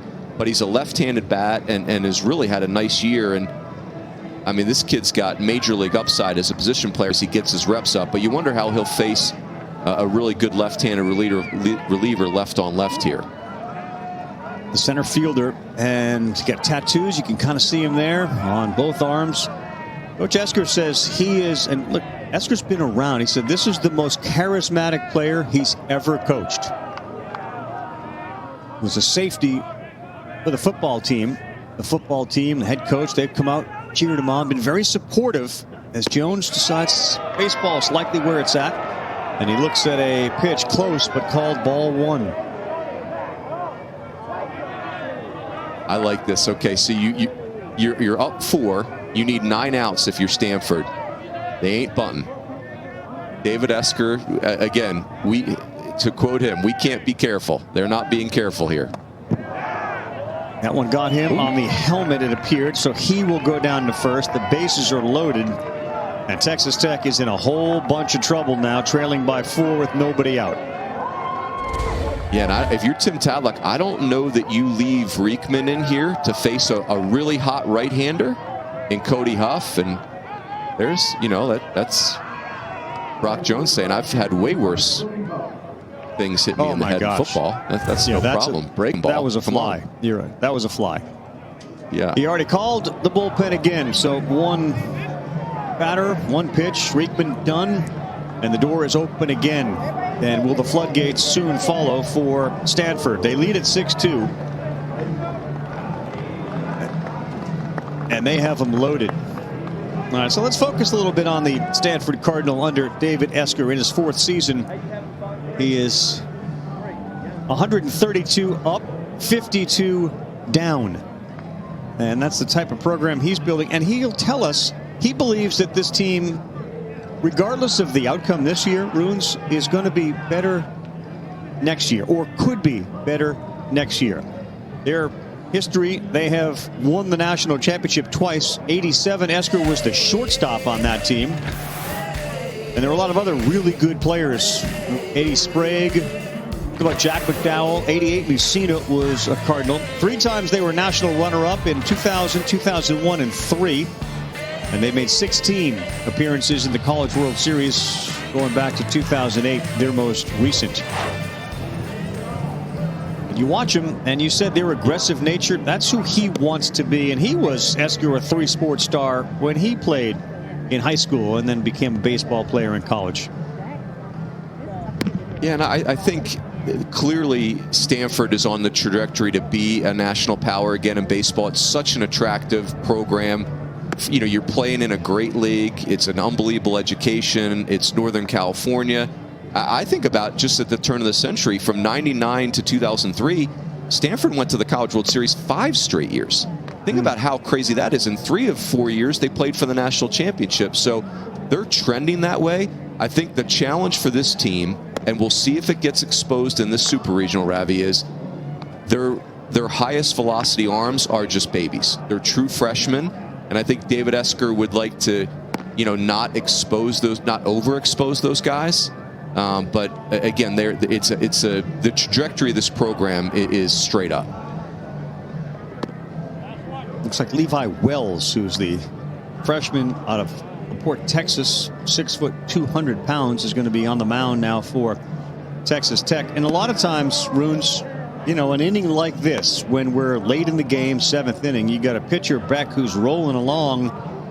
Sitting down is not ideal, but given the fact that it's over 100 degrees and he's pitching well, maybe this is the exception.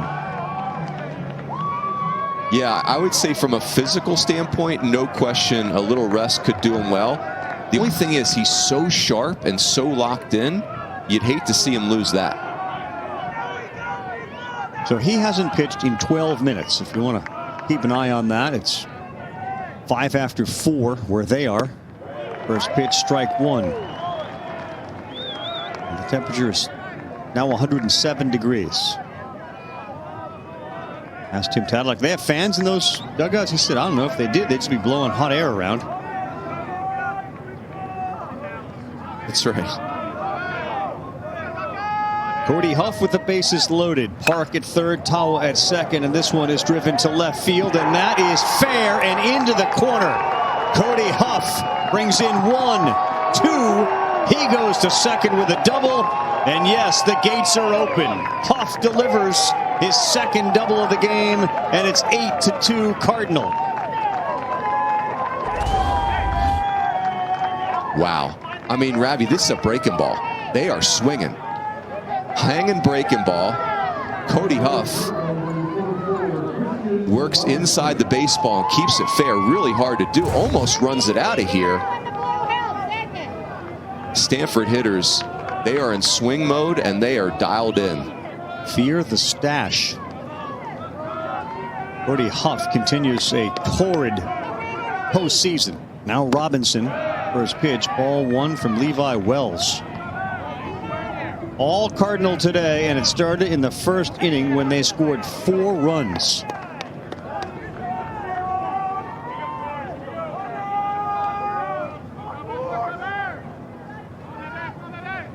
You see, Tadlock's got the infield in the 6-run game, and that one is fouled out of play.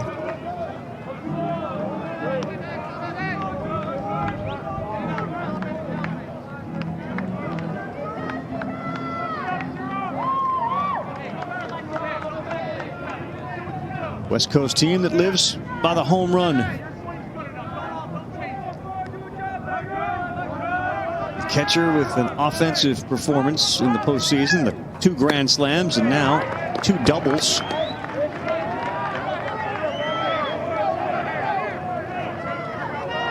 Yeah, Cody Huff having himself a postseason. Holy heck. Right?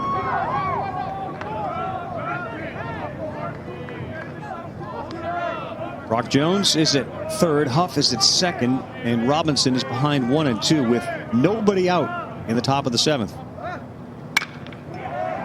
And he does what he has to. He gets this one to left field. Coming in hard, and it's right by Drew Baker. That's going to allow the two base runners to score. And heading to third base is Robinson. He slides in safely. Another miscue for Texas Tech. It's 10-2 Cardinal.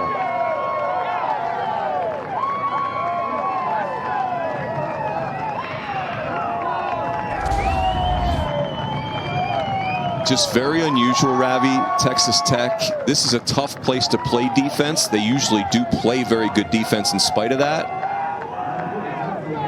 And just too many miscues by Texas Tech. I'll tell you this, Ravi, this lead, not only does it help Stanford win this game, it changes this series. Because now you're going to let David Esker, if you're Texas Tech, you're letting David Esker use some different arms potentially in this game and load up for games 2 and 3. So a single and then error. Now, college tends to do things a little unconventionally. I don't think he's in any position at all where he's going to take Beck out of this game. But given Beck's pitch count, given he's moving on what's going to be 15 to 20 minutes of no activity, do you think about taking him out? And, you know, if you need somebody to close out a game 3, this is not saying we're going to use him out of the bullpen, but if we have a chance to close it out and get to Omaha, you could use him then. Maybe 1 inning, maybe 1 batter. I think David Esker is absolutely, that thought is in his brain. I think Eske, what will happen is he will not do that just because the respect he has for the Texas Tech offense. It's just too scary of a group. I think that's why you wouldn't do it. But I bet you he's had the thought. That one goes through the right side. Give Brewster an RBI and make it 11-2.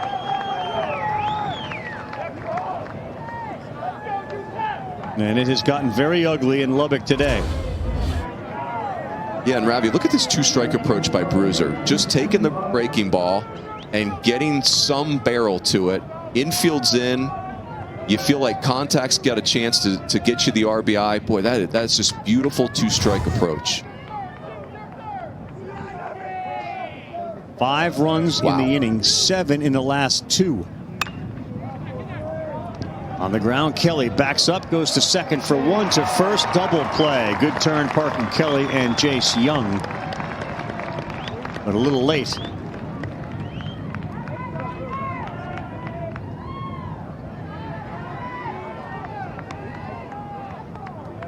Beauty of the Super Regional, though, you got to win 2, not 1. You got to win 2.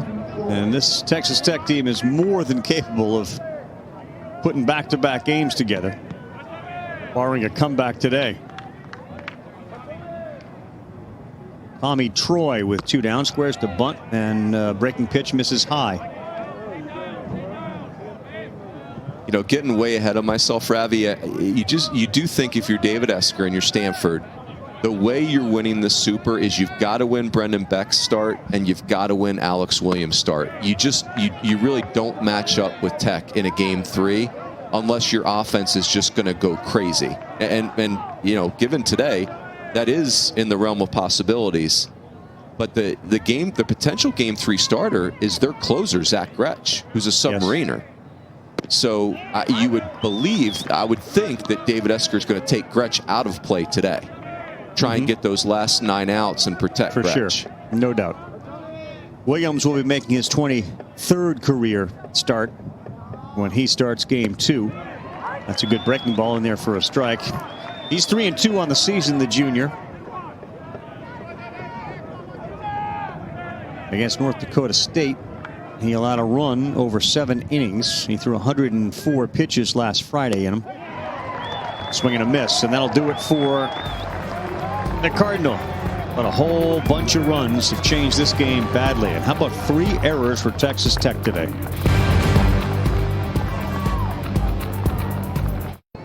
And Beck set to go. So a 22-minute break that he got between the bottom of the 6th and the bottom of the 7th.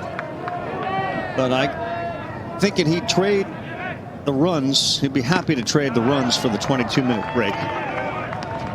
Here we go, let's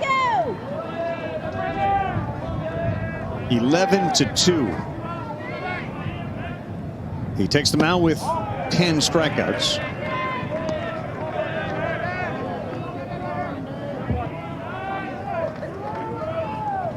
And he has been outstanding.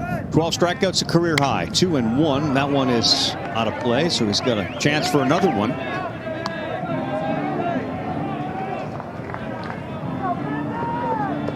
No, Ruins. It just feels like the first inning. Such a valuable. That's exactly where I was going. It just feels like the first inning, you had a freshman, and then things ran away from him quickly.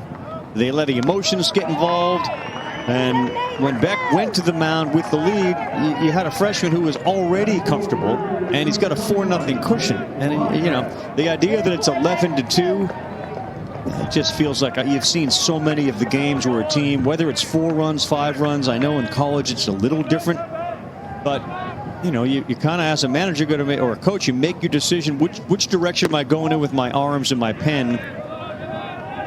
I'm not at all shocked that we're where we're at now, given the start to the game and having a senior veteran on the mound like Beck. Yeah, it's you know, seniors being an incredibly valuable commodity in college baseball is not a new thing. But, you know, Brendan Beck's probably not here if not for a shortened draft because of the pandemic. And he's a kid that pitched in the Super Regional in Starkville 2 years ago, and it didn't go awesome, but it sure is today.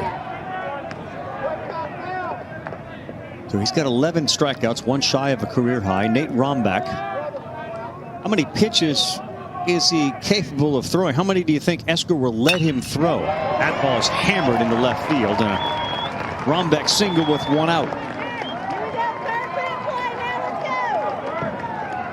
You know, I think it depends on how it goes from here. You know, if you're David Esker, you need 8 outs.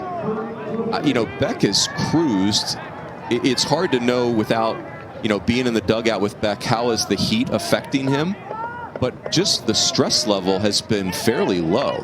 Now, whether that continues from here, I don't know, but 125 pitches feels like it's in the realm of possibilities. Wow.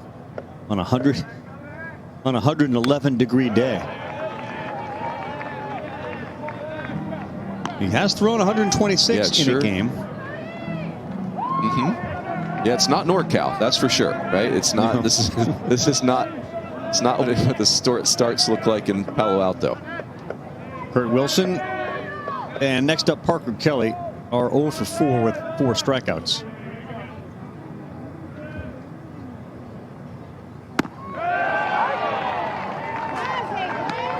I would say the other thing, Ravi, is this Super Regional weekend is the most anxious weekend of the year in college baseball.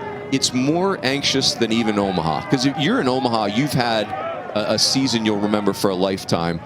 But losing in the Super Regionals is the ultimate heartbreak in this sport. And so there's so much anxiety. 0-2, and that one is caught, flipped, and wildly by the shortstop Crampton.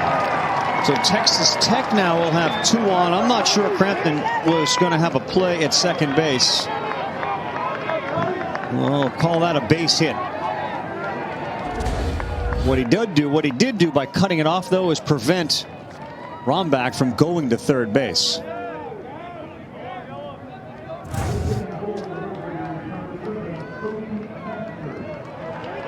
Boy, it's a big hitter for Beck, because after this, we're getting to the top of the order for Tech. So pinch hitter Cody Masters is going to bat for Parker Kelly, who entered the day sub 200 and was 0 for 2 with 2 strikeouts. The lefty, Masters digs in. Starts him off with a breaking ball.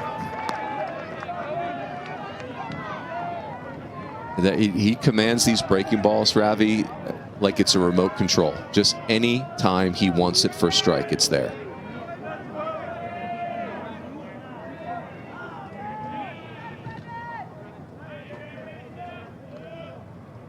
Masters is a junior, and he swings and fouls that out of play.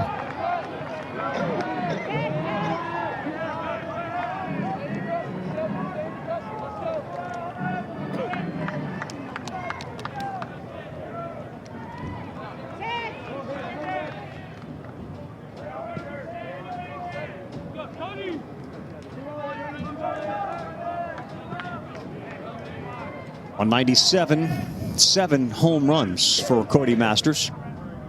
Behind 0-2. This one to center field, and that's fairly deep. Jones goes back, and he's there just shy of the track to make the play. And Masters retired. Going down to third base is Rombach. Hit it well, but not well enough even today.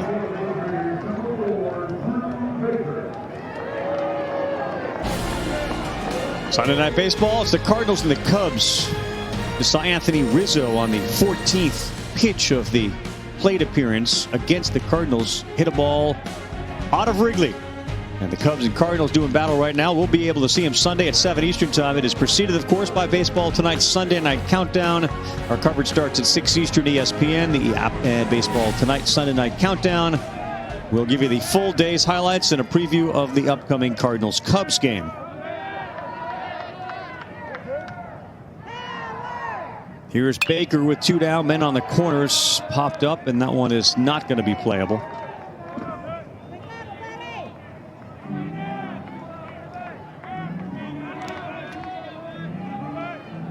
I mean, think about it, Ravi. In theory, the top of this order for Tech, this might be their last whack at this game.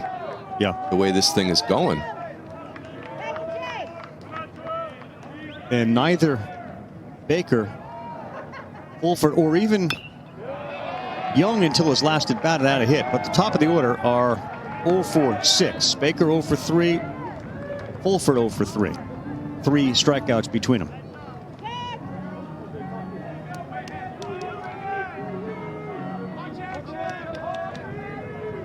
First and third with pitch number 100.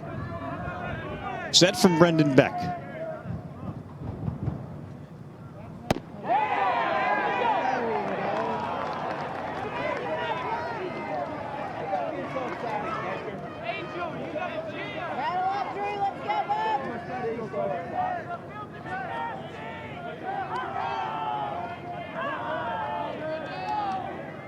That's a great take by Baker. That's Beck's best slider right there. So you in many ways you force him off that pitch with that take.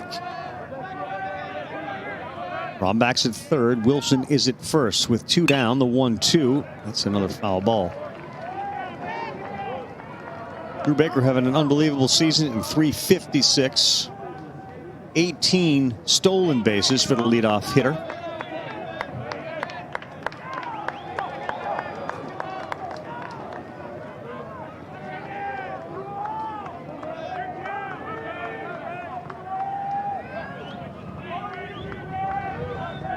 Five runs in the 7th for Stanford. Blew this one open. And the 1-2 is fouled off at the plate. 6-2 feels an awful lot different right now with 2 men on and Baker up than 11-2. No doubt. Yeah, and Baker's done a great job fighting his way back in there. He forced Beck to throw him fastball in right there. I think if you're Beck, you're probably going to go back to that slider. But Baker putting a nice at bat together.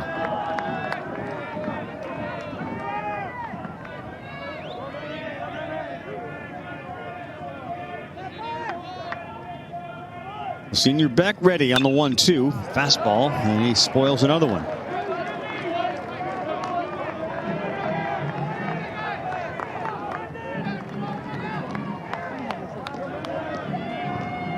This is not surprising, Ravi. Drew Baker has turned himself into a bona fide star. He's just, to your point a second ago, it's been an absolute breakout season for Drew Baker.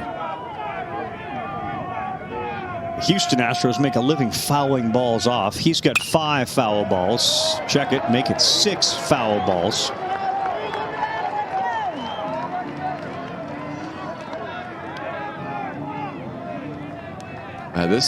Baker's at bat alone probably ensures that Brandon Beck is not going CG. And do you trust someone other than Gretsch to get however many outs you're going to have to get?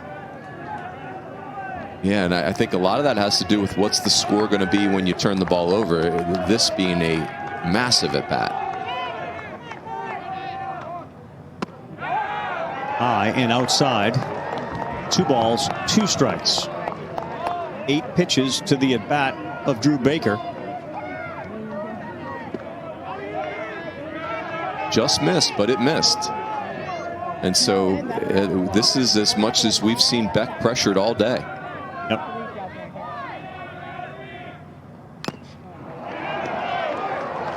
Staying alive, and that one may have gotten Huff. He seems to be okay, and we'll try it again. Brendan Beck.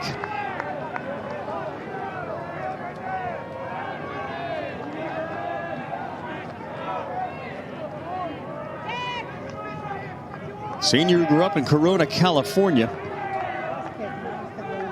will throw pitch number 107 on a day in which the temperature is 107. Swings, but that one, it's away from the catcher Huff. He's going to have to throw to first. Oh, what a play at first by Nick Brucer. He held the bag. And first base umpire Kevin Sweeney said he stayed on the bag. Worth another look.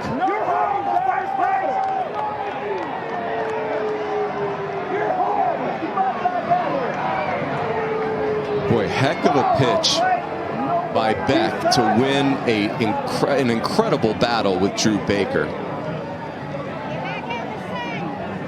And Cody Huff just spikes the throw, Ravi. It looked like Bruiser, I mean, what a play by Bruiser just to even make this. You see Bruiser get on the inside there, try to give Huff a good lane. Oh, he made the play. I mean, he actually, he had his foot on one side of the bag, and it appears to still be on it when he makes that play. On the outside of the first base bag. What a great play by Nick Bruiser right there. Yep. Boy, that's beautiful first base work. I mean, you can see the reaction from Beck. So while the umpires look at the play, the question would be, and it's really hard to tell from here, was that foot on the outside of the bag? It didn't appear to drag across the top of it, but was it making contact when he picked that ball up? You always judge it by the reaction of the hitter. The way it's bent? I would think so. But again, yeah, really hard to tell. On the original call is out. So you've got to have enough evidence to overturn it.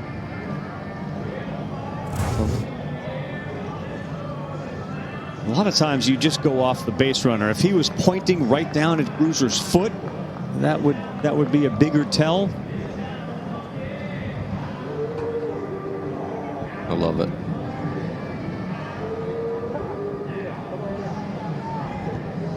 You know what, Ravi? I think this, even if it's overturned, I think this break benefits Brendan Beck. That got really dicey. Yeah, Drew Baker, that's the toughest at bat he's had that Beck's faced today by a wide margin. The review has taken over 2 minutes. Either way, it would be strikeout number 12 for Beck, which would match a career high. And I would imagine they're trying to figure out what was the foot in contact with the bag. And you're going to need something significant to overturn it. They point to first. Out call is made, and that will do it. So Beck is through. He picks up strikeout 12. We stay 11-2 going to the 8th. Welcome back to Lubbock. Brendan Beck putting on a clinic, dotting the fastball down and away, command of the breaking ball anytime he wanted it. For a strike, could expand it. For a punch out, the fastball, again, down and away, has been a dominant pitch. Ties a career high with 12 punch outs, and he has taken one of the very best offenses in America and dominated them, just flat out dominated them. And as good as he's been, and he has been great, no walks, 12 strikeouts, he's gotten a handful of exceptional defensive plays behind him. One by his shortstop Crampton, one by his third baseman Bowser, and that was a great play by Bruiser at first just to hold the bag. So he has had some good defense, the benefactor of big time run support. And Brendan Beck, whose brother Tristan we talked about, is into all the analytics. He's into where to throw the ball, trying to get a better spin rate, throwing up in the zone with a four-seamer. The Giants at the major league level focus on that. They are as analytically deep as any team, and they will work the pitching machine and try to figure out ways that they can improve their pitchers. In fact, Tristan took a big step forward this year for the Giants organization at single A level. Now we're seeing it with his brother at the collegiate level. And we go from Beck to Beckel, Brandon Beckel. He's on the mound for Texas Tech. They're just trying to get 6 outs, flush this game, and get ready for tomorrow's game 2. How about that, Ravi? Your 3rd inning of the year, your 4th inning of the year, Super Regional. Go get them. Why not? Why not? Hang with them. Hang with them. Tough league.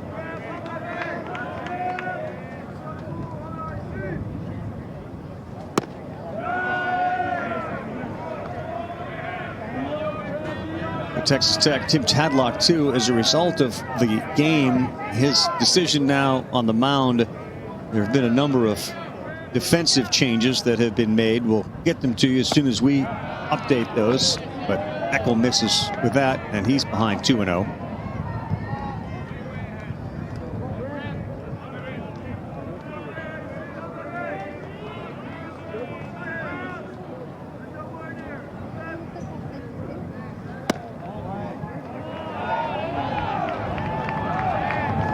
And in fact, that's ball 4. And now you're back to the top, and this is where these games can get very, very ugly. With an inexperienced pitcher against a team that is not afraid to continue to put pressure on.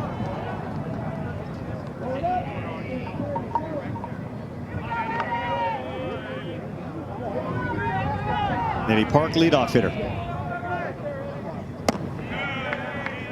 Yeah, and I would say, Ravi, it's one of those things where there's so much anxiety in a super regional. The level of nerves is so high that sometimes you want to get guys in the game that you're going to need later in the super regional, so they're getting through the anxiety in this game, and they're more settled in game 2 and game 3.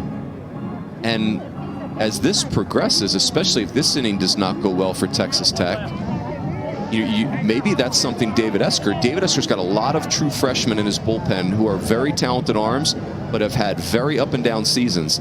I wonder if some of those guys don't get a taste in this game. See that. Jace Young, by the way, has moved from second to short. That's a strike.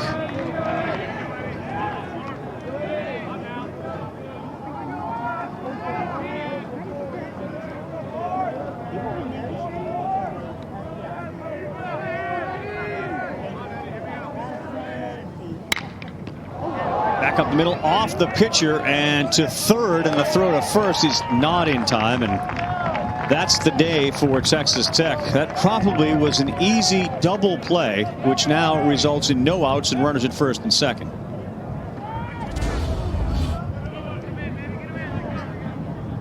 And I'm fairly critical of pitchers in these situations, Ravi, but not this time. Beckel, the only way he could have not messed this up was to vaporize himself, which is clearly not an option. Haven't figured that part out yet.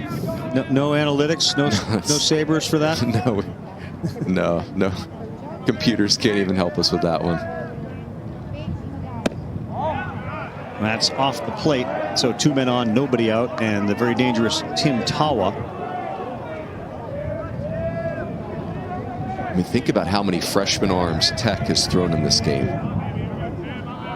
Just incredible. I mean, these kids are really talented, but it's a tough way to live in a super regional.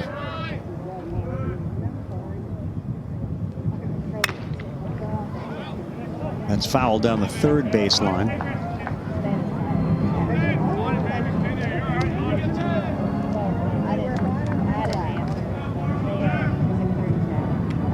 We got Kurt Wilson at third base, just getting you an update on the players and where they're playing. Jace Young is at shortstop.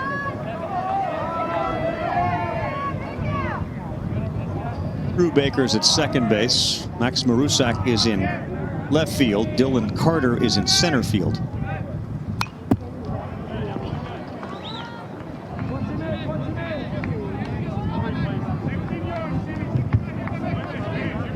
Baker, Young, Carter, Wilson, and Max Marshak in left field.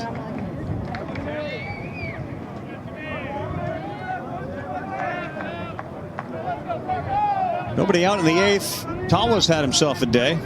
Scored 2 runs, hit a home run.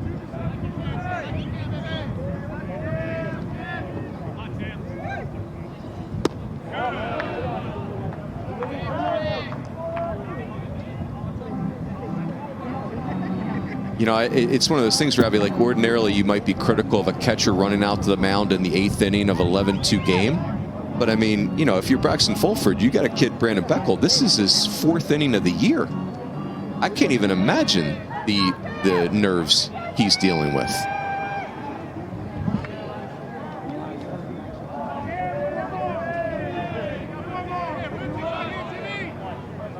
Tawa went 10 for 19 at the regionals.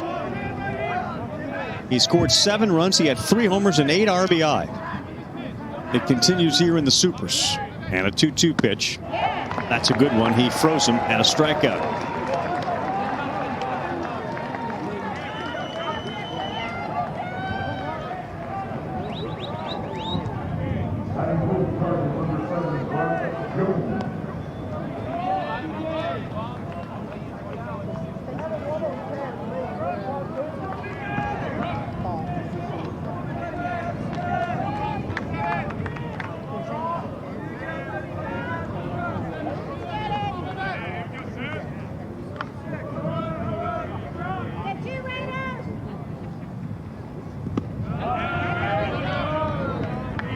To me, Ravi, this is the next step for Brock Jones. He checks every box athletically, you know, including makeup, right? Makeup off the charts, speed off the charts, strength, left-handed hitter. But, you know, like the nuances of hitting. He was going to get an off-speed pitch from Beckel. He's not going to see a lot of fastballs in this at bat. Can he handle that? It's safety for the football team and was a 2-sport star and laces this one into right. And that's got some extra bases written all over it. Crampton comes in. Park is at third base, and that works for Jones. Another RBI, another run for Stanford. I'll tell you what, Ravi, looks like hanging changeup to me. Sure is. And that's the next step for Brock Jones. You get a crippled off-speed pitch and you punish it. With this Stanford position player group, they have got our attention. What a performance this has been. And this is why David Esker is so excited about the present and the future.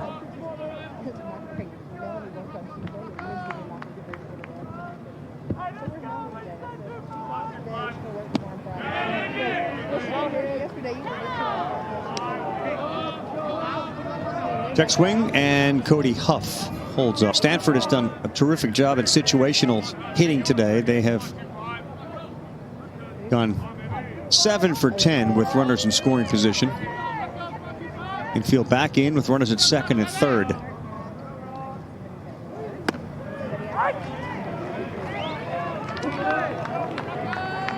Yeah, if you're Cody Huff, you want to be uber aggressive right here. You got an infield in.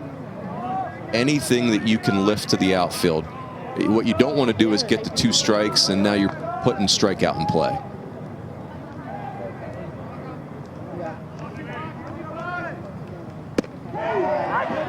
Breaking pitch is a good one from Brandon Beck. We've seen a few of those.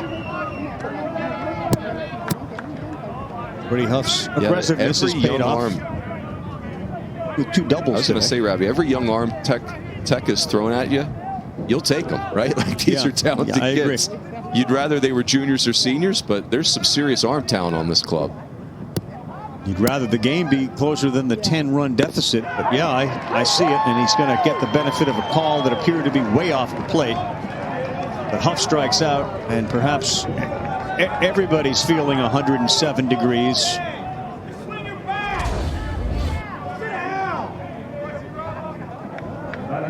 Yeah, that does feel off the plate, doesn't it? That was off. Yeah, that may have gotten the front knee of a left-handed hitter.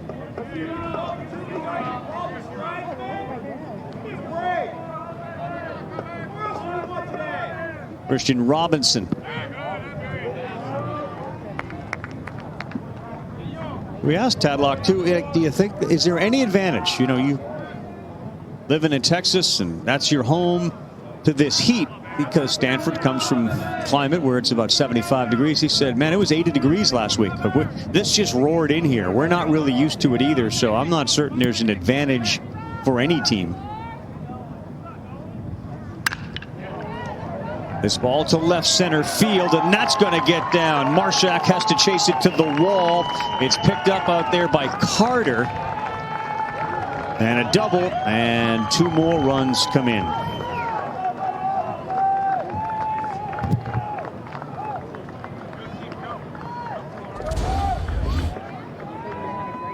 Well, these Stanforders have been relentless. It's officially ugly.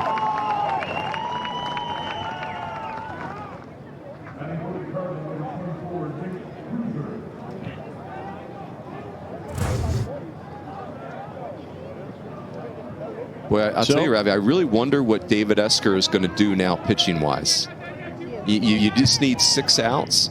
Does he use this as an opportunity to get some younger arms, just a taste of the Super Regional, the guys that he's going to need in games 2 and 3? Does he shut Brendan Beck down right now? I think he's going to send Beck back out there. 12-run lead, 6 outs away. If we don't, I would not. I don't think Beck should see another pitch. You know you have Gretsch, who's likely a game 3 starter, but you only use Gretsch if it becomes a game. Like, we're in a spot now. We rest our guy.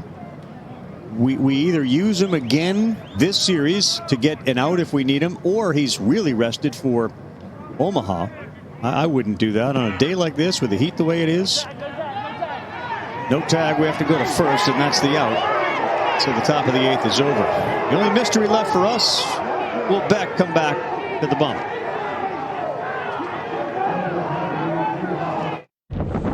The NCAA Baseball Super Regionals presented by Capital One.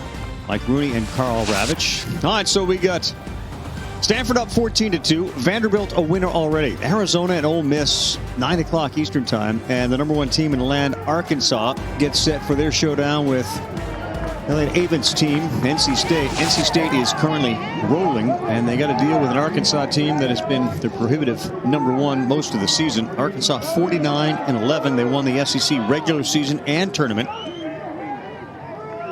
We all get a chance to see at some point Kevin Kopps, who has been the most dominant pitcher, would you say, in college baseball, even more so than Rocker, Leiter? Yeah, I'll tell you, Ravi, if it ended today, Kevin Kopps is going to win the Golden Spikes Award, which is our Heisman Trophy.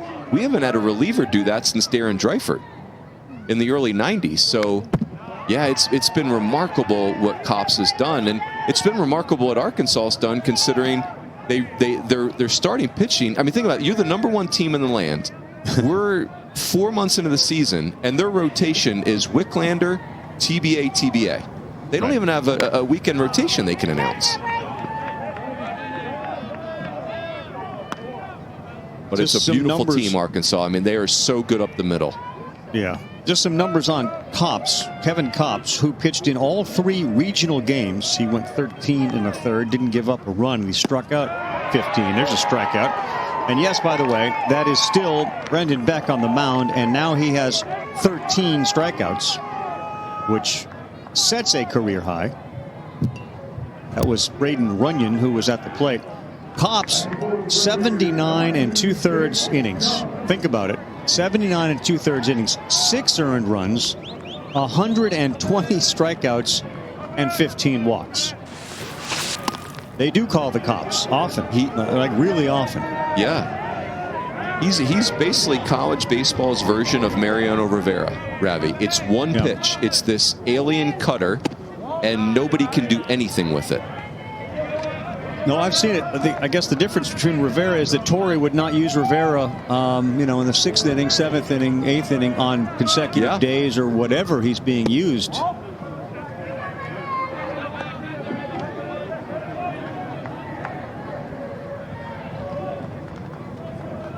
So you're all about this, huh? You think Brendan Beck pitching in this inning with the lead he has and throwing 114 pitches, you're good with that? Yeah, I'm not. I think I'm not worried about Brendan Beck here, Ravi. But I'll tell you where I would. The other side of the coin is Brendan Beck staying in the game precludes other Stanford arms for getting a chance. And if I'm David Esker, Zach Gretsch is off my card. Who are the guys that I'm going to need to get outs in games 2 and games 3? I'd want to get those guys maybe 15 pitches, get them in this thing, so that the next time they take the mound, they're not working through the anxiety of being in a super regional for the first time. Looks like Austin Weirmiller is the guy warming up for Stanford in the bullpen, the lefty. Senior out of Milton, Georgia, and they're going to make the change. So that's it. What a performance. Standing ovation for the fans that are there rooting on the Cardinal for Brendan Beck.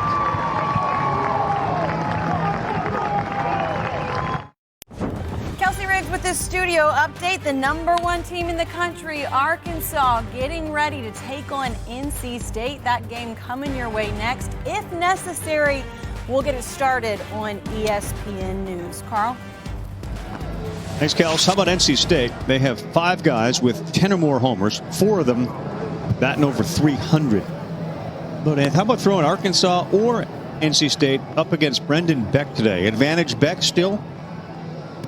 Yeah, I mean, Beck is, we may have seen in a brilliant career, we might have seen his best day today, Ravi. I mean, just dominated with the fastball down and away, multiple breaking balls for a strike. He could take both pitches and expand out of the strike zone. He worked in a couple changeups, but it was really a 3-pitch mix, and he was brilliant.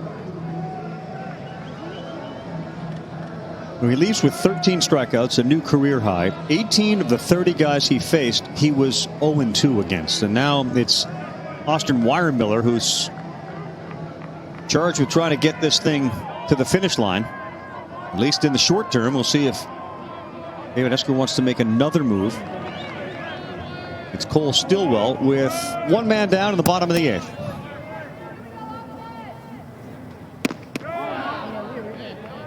I like this move. Ravi, you think about Weirmiller, this is his 71st career appearance. So this is a guy that has not had a good year. He's really had one of his tougher years, his toughest season. But, this is a guy that's been counted on in the past.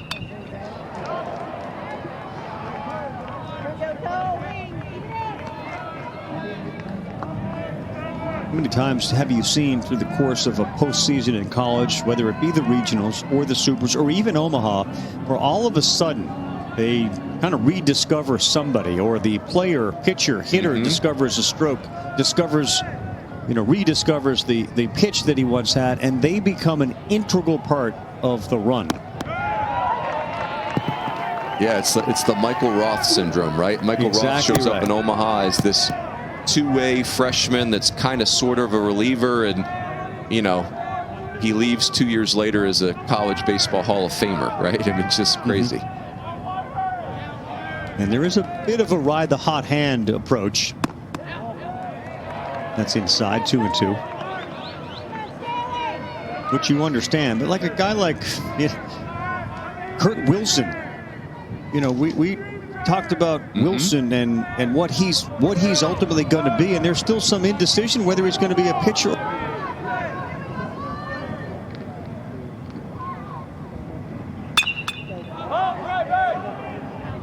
Popped up, playable in right field.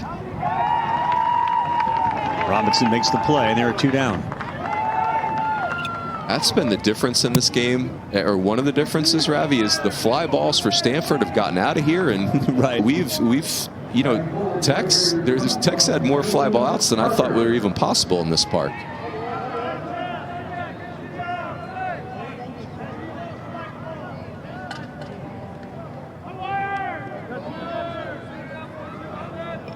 Yeah, Stillwell hit a ball, and so did Cody Masters. The Masters shot in the 7th. When he pinched it, I thought had a real chance to get out of here, but it was caught at the warning track. The balls that were hit out to center field for home runs. Even Tawas off the bat in the first inning, looked kind of like a line drive that was going to stay in the ballpark. It got out.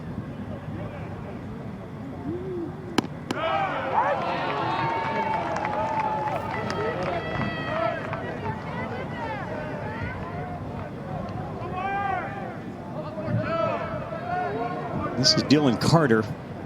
He's a freshman.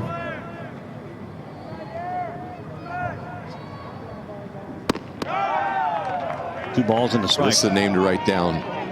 Dylan Carter. Texas Tech does as good a job as anybody of grooming position players. I think about who Drew Baker was 2 years ago and who he's become. Dylan Carter's a name to keep an eye on. Really talented young player here.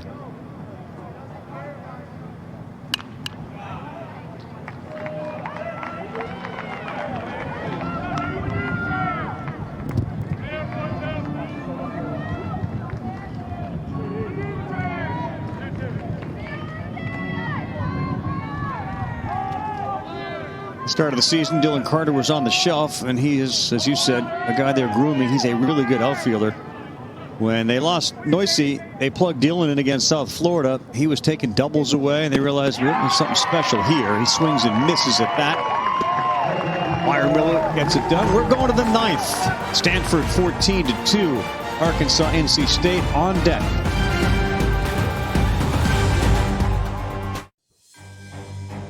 The NCAA Baseball Super Regionals are presented by Capital One. What's in your wallet?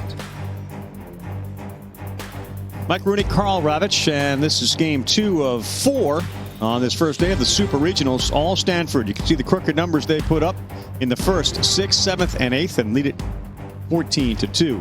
Texas Tech has gone deep. They've used 7 pitchers. They got a new one on the mound right now. And we'll get some more defensive changes. Runyon has gone into play right field. And Chase Webster making his 10th appearance. So Bruins should keep harping on, I know what I would do if I were Stanford. Can I get some guys in to have them throw? Not a problem for Texas Tech today. They've got everybody in. That's right. Yeah, I mean, Tim Tadlock's done a great job of, he's going to have his best arms available for the next 18 innings of Super Regional action. And hey, like, these are young arms that are developmental guys that will be able to go into the offseason feeling like, hey, I got a taste of a Super Regional. Would have been a ball, but it caught the bat of Drew Bowser.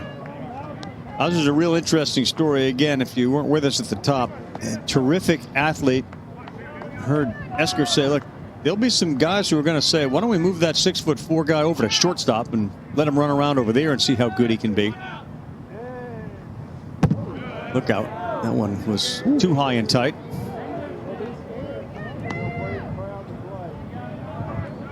Mom is a big Hollywood producer, though, on television shows and series, and she's a Stanford grad.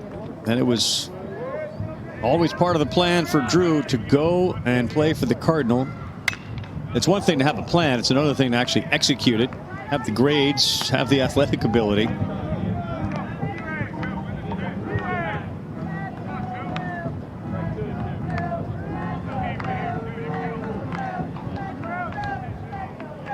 They are sky high on Drew Bowser. I would say Eske is, or Ravi is excited as David Esker was about Bowser's talent. He's doing all this without a fall season. You know, because of the pandemic, Stanford didn't even get to have a normal preseason or fall season. So it's almost like Bowser's doing this on pure talent. That ball is driven to right center field, and everybody's watching this thing. Whoa! High off the scoreboard. Bowser power. That's why they're so excited about Drew Bowser. He blasts his 7, and it was a no-doubter.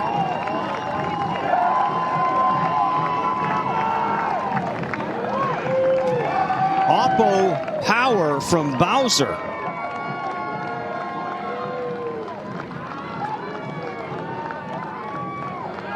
Holy smokes, Runes. That was hammered. Yeah, I mean, it's a fastball elevated, and once Bowser gets this airborne, it's over. There is no chance this ball staying in the yard. Looks like he had a chance to challenge the entire scoreboard right there. That was one of those where he may have thought hit himself running around the bases with the baseball on the big screen. Seriously, he may have caught himself. That's not even this ball is hammered to right, and that ball is just foul. I think about, Ravi, how uncomfortable we felt Stanford would be in this Super Regional, how tough Tech is at home, the temperatures. I mean, Lubbock right now with these temperatures is a different planet from Northern California, and it's been exactly the opposite. Stanford has looked perfectly at home, and Brendan Beck has thrown his best game of his 4-year career in these conditions. This is Henry Gargis, who nearly took Chase Webster out. Good fastball. I agree with you, but again, I go back to the beginning of the game. The first inning set the tone for everything. You know, the Red Raiders gave up the runs. They lost their emotional ballast, all of them, including Tim Tadlock, who was jawing at the home plate umpire. Had to take your cues from your head man. So I think that stuff permeates the team. And then you send out a veteran starter who's really good in Brendan Beck. First inning, you could argue the game ended then. Certainly the die was cast. Coming into the game, Ravi, I felt like, you know, Texas Tech is probably going to wear Brendan Beck down. And that's going to be a real problem for Stanford, not only in game one, but really in the series. And they just never did. I mean, Beck was too good. Yeah, and I would think if it was 0-0 or 1-0, that might be different. But think about the mentality Beck went to the mound with, up 4-0. And the every at bat is so important mentality from the hitters on Texas Tech. It's no fun being in a 4-0 hole in the first when you know that guy out there was the pitcher of the year in conference on the other side. They can pitch out west. Yes. Yeah, and as you alluded to earlier, not only did Brendan Beck dominate, but the defense for Stanford really picked them up too in some key spots.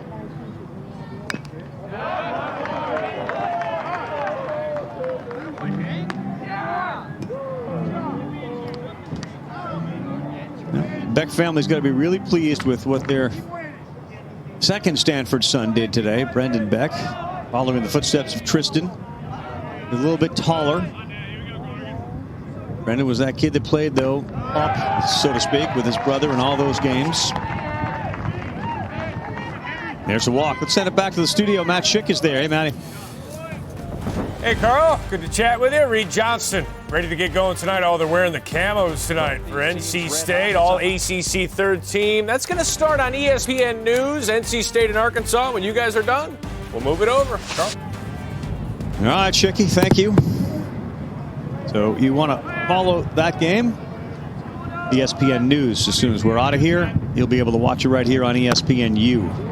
Swing and a miss after the walk. You know, Ravi, you were talking about the two Beck brothers, and Tristan was a big-time prospect when he showed up at Stanford, and basically stayed that way. Brendan showed up throwing 88 miles an hour, and worked his way into the rotation throwing 88. And he's the classic story where the pitchability helped him survive early, and then the stuff grew later. Whereas, there are two paths to pitching development. Often, I think nowadays we've kind of fallen in love with growing velocity right away and then seeing if we can't figure out pitchability later. To me, Brendan Beck is the opposite path, where he showed up with the pitchability and then grew himself into the stuff. Yeah. Yep. 1-2. This ball to left field. Marshak is there, and that's the first out. What does a win like this do for Stanford? Because you were certainly of the mind that this was going to be a very different type of ball game. I'm not saying that Texas Tech was going to win it, but what does this particular performance do for them going into the game tomorrow? Well, I think part one is the plan that had to happen for Stanford. And it was a pretty narrow path, right? Like, you have to win, and this is me talking, you have to win Beck's start, you have to win Williams' start. Like, that's really how you're, think about that with all the series that Stanford won this year in Pac-12 play. They didn't sweep anybody. Winning 3 games in a weekend was really difficult for them. So I think step one is, you know, part one of your 2-part plan has been executed. I think the other part, Ravi, is, hey, like you're very confident. In Starkville 2 years ago, they never got comfortable. It was uncomfortable, and it felt like a foreign planet from the first inning on. They're settled in here, and I think that's another key element.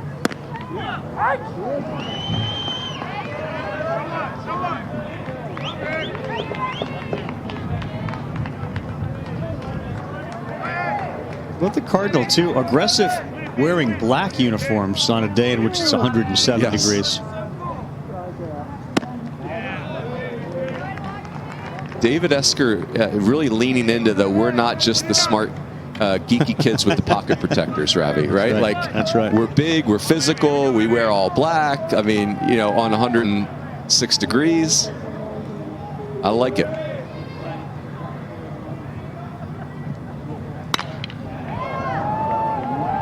Two and two, right field and playable, and it's caught out there by Runyon.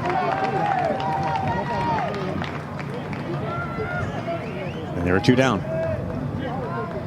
Boy, Ravi, I'm looking at my scorebook on the Stanford side. I never would have guessed my scorebook would look like this. Crazy. This is what, all the diamonds colored in? Yes, like a million of them over here on the left-hand side. Right. And a fairly clean blank slate on the right. Didn't see that coming.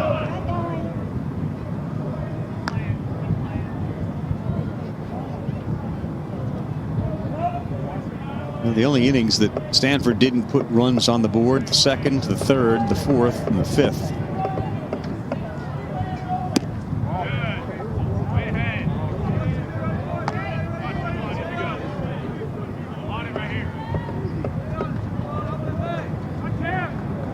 For the most part, you score multiple runs in more innings than you don't, you're gonna win most of those games. That's it. 15 runs, that'll work. Even playing a team as prolific as Texas Tech.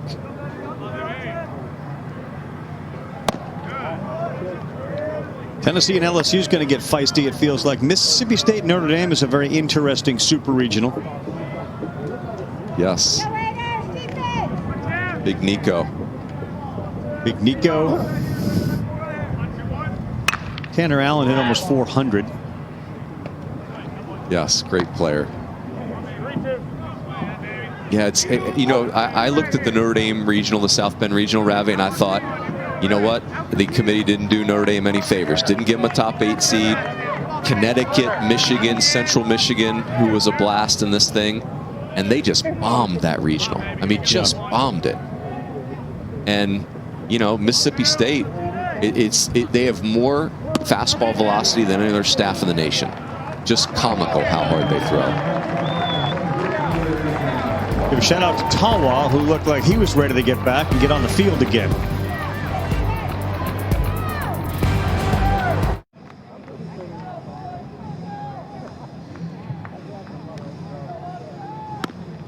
Bottom of the 9th coming up. This game started, and for all intents and purposes, the tone was set in the first inning when Stanford poured 4 runs on the board. Tim Tawa hit one down the line that crawled over the wall, and it was fair. There was a double from Cody Huff, a walk, and 3 consecutive singles.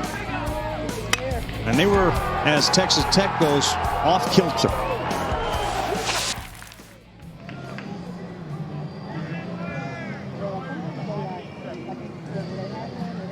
So Tawa, such a cool story. Yeah. Think about it, Ravi. His career, he played every day as a true freshman, was outstanding, and then was on this 2-year downward trajectory, and now he's having an incredible 4th year. And his home run, to your point, really kicked this thing off. It did. So Esker was telling me the story yesterday when he was at Stanford, you know, just trying to find out like what it is about Stanford that may be different from his experiences at Pepperdine or at Cal. You know, he's into the whole let's teach men to be men, adversity, failure, how to deal with it. It wasn't just what you would assume, which is, I want to be better baseball players. We want to win every game. He said, I remember when I was playing, he was a starter and lost his job and came back his senior year to earn the job back and started and won the World Series in '87. So in some ways, I assume he and Tawa have had conversations about adversity and sticking with things and not giving up and working hard to get back to what you at one point had earned, and now you got to earn it again. Yeah, it's just crazy. I mean, he was so good. Look at those numbers 2018 as a true freshman. And, after a couple of years, you start to wonder, hey, maybe he just isn't as good of a player as we thought. This ball is going to carry over the wall. That's a home run. So Austin Weiermiller gives it up to Rombach. And the big first baseman goes yard for the 9th time this year. Nate Rombach's 9th. And something to cheer about. And again, you remember your last one? Maybe that's what Nate takes with him to the room tonight. Wakes up tomorrow feeling pretty good with a homer. Yeah, I'll tell you, Nate Rombach is a big, strong, scary hitter, Ravi. And, his last 2 at-bats, he has absolutely smashed baseballs. So you wonder if that doesn't carry into games 2 and games 3. And do you see Nate Rombach move up in the batting order because he's hot? Mm-hmm.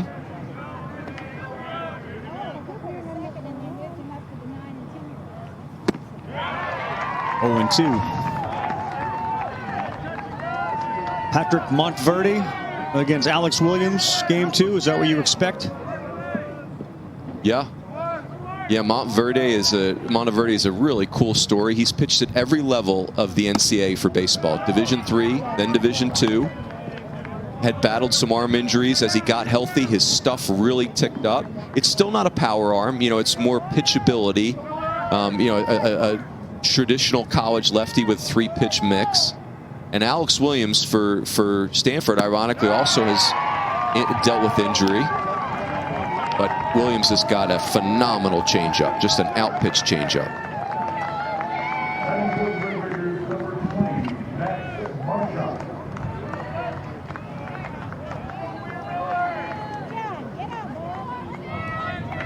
One out away.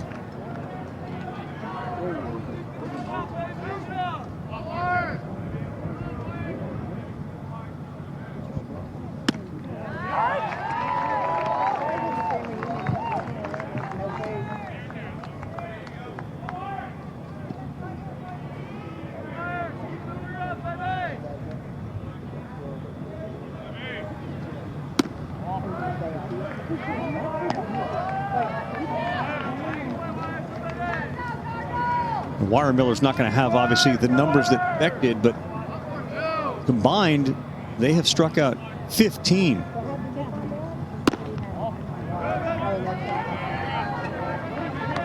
can imagine too many games that Texas Tech struck out 15 times in. No. Yeah, this is everything about this day. Ravi has been very un-Texas Tech-like. It's just not what we were used to seeing. Marshak pops it up, and it's got some carry on it, but nope. Now we put the brakes on, we make the play, and that'll do it. Stanford Cardinal come into Lubbock and destroy Texas Tech in game 1 of this Super Regional behind an unreal pitching performance from their senior leader, Brendan Beck. And they lead this series 1-0 with a final score of 15-3. All right, Rune, our Capital One player of the game is that guy right there, Brendan Beck. Yeah, that wasn't hard. Just dominant, Ravi. Fastball down the way. He painted it all day long. 2 different breaking balls whenever he wanted. It was an absolute pitching clinic.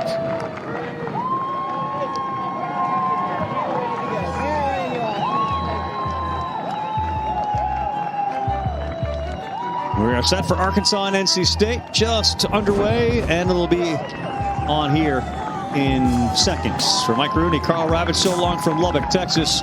All Stanford today. We send you now to Todd Walker and Mike Morgan.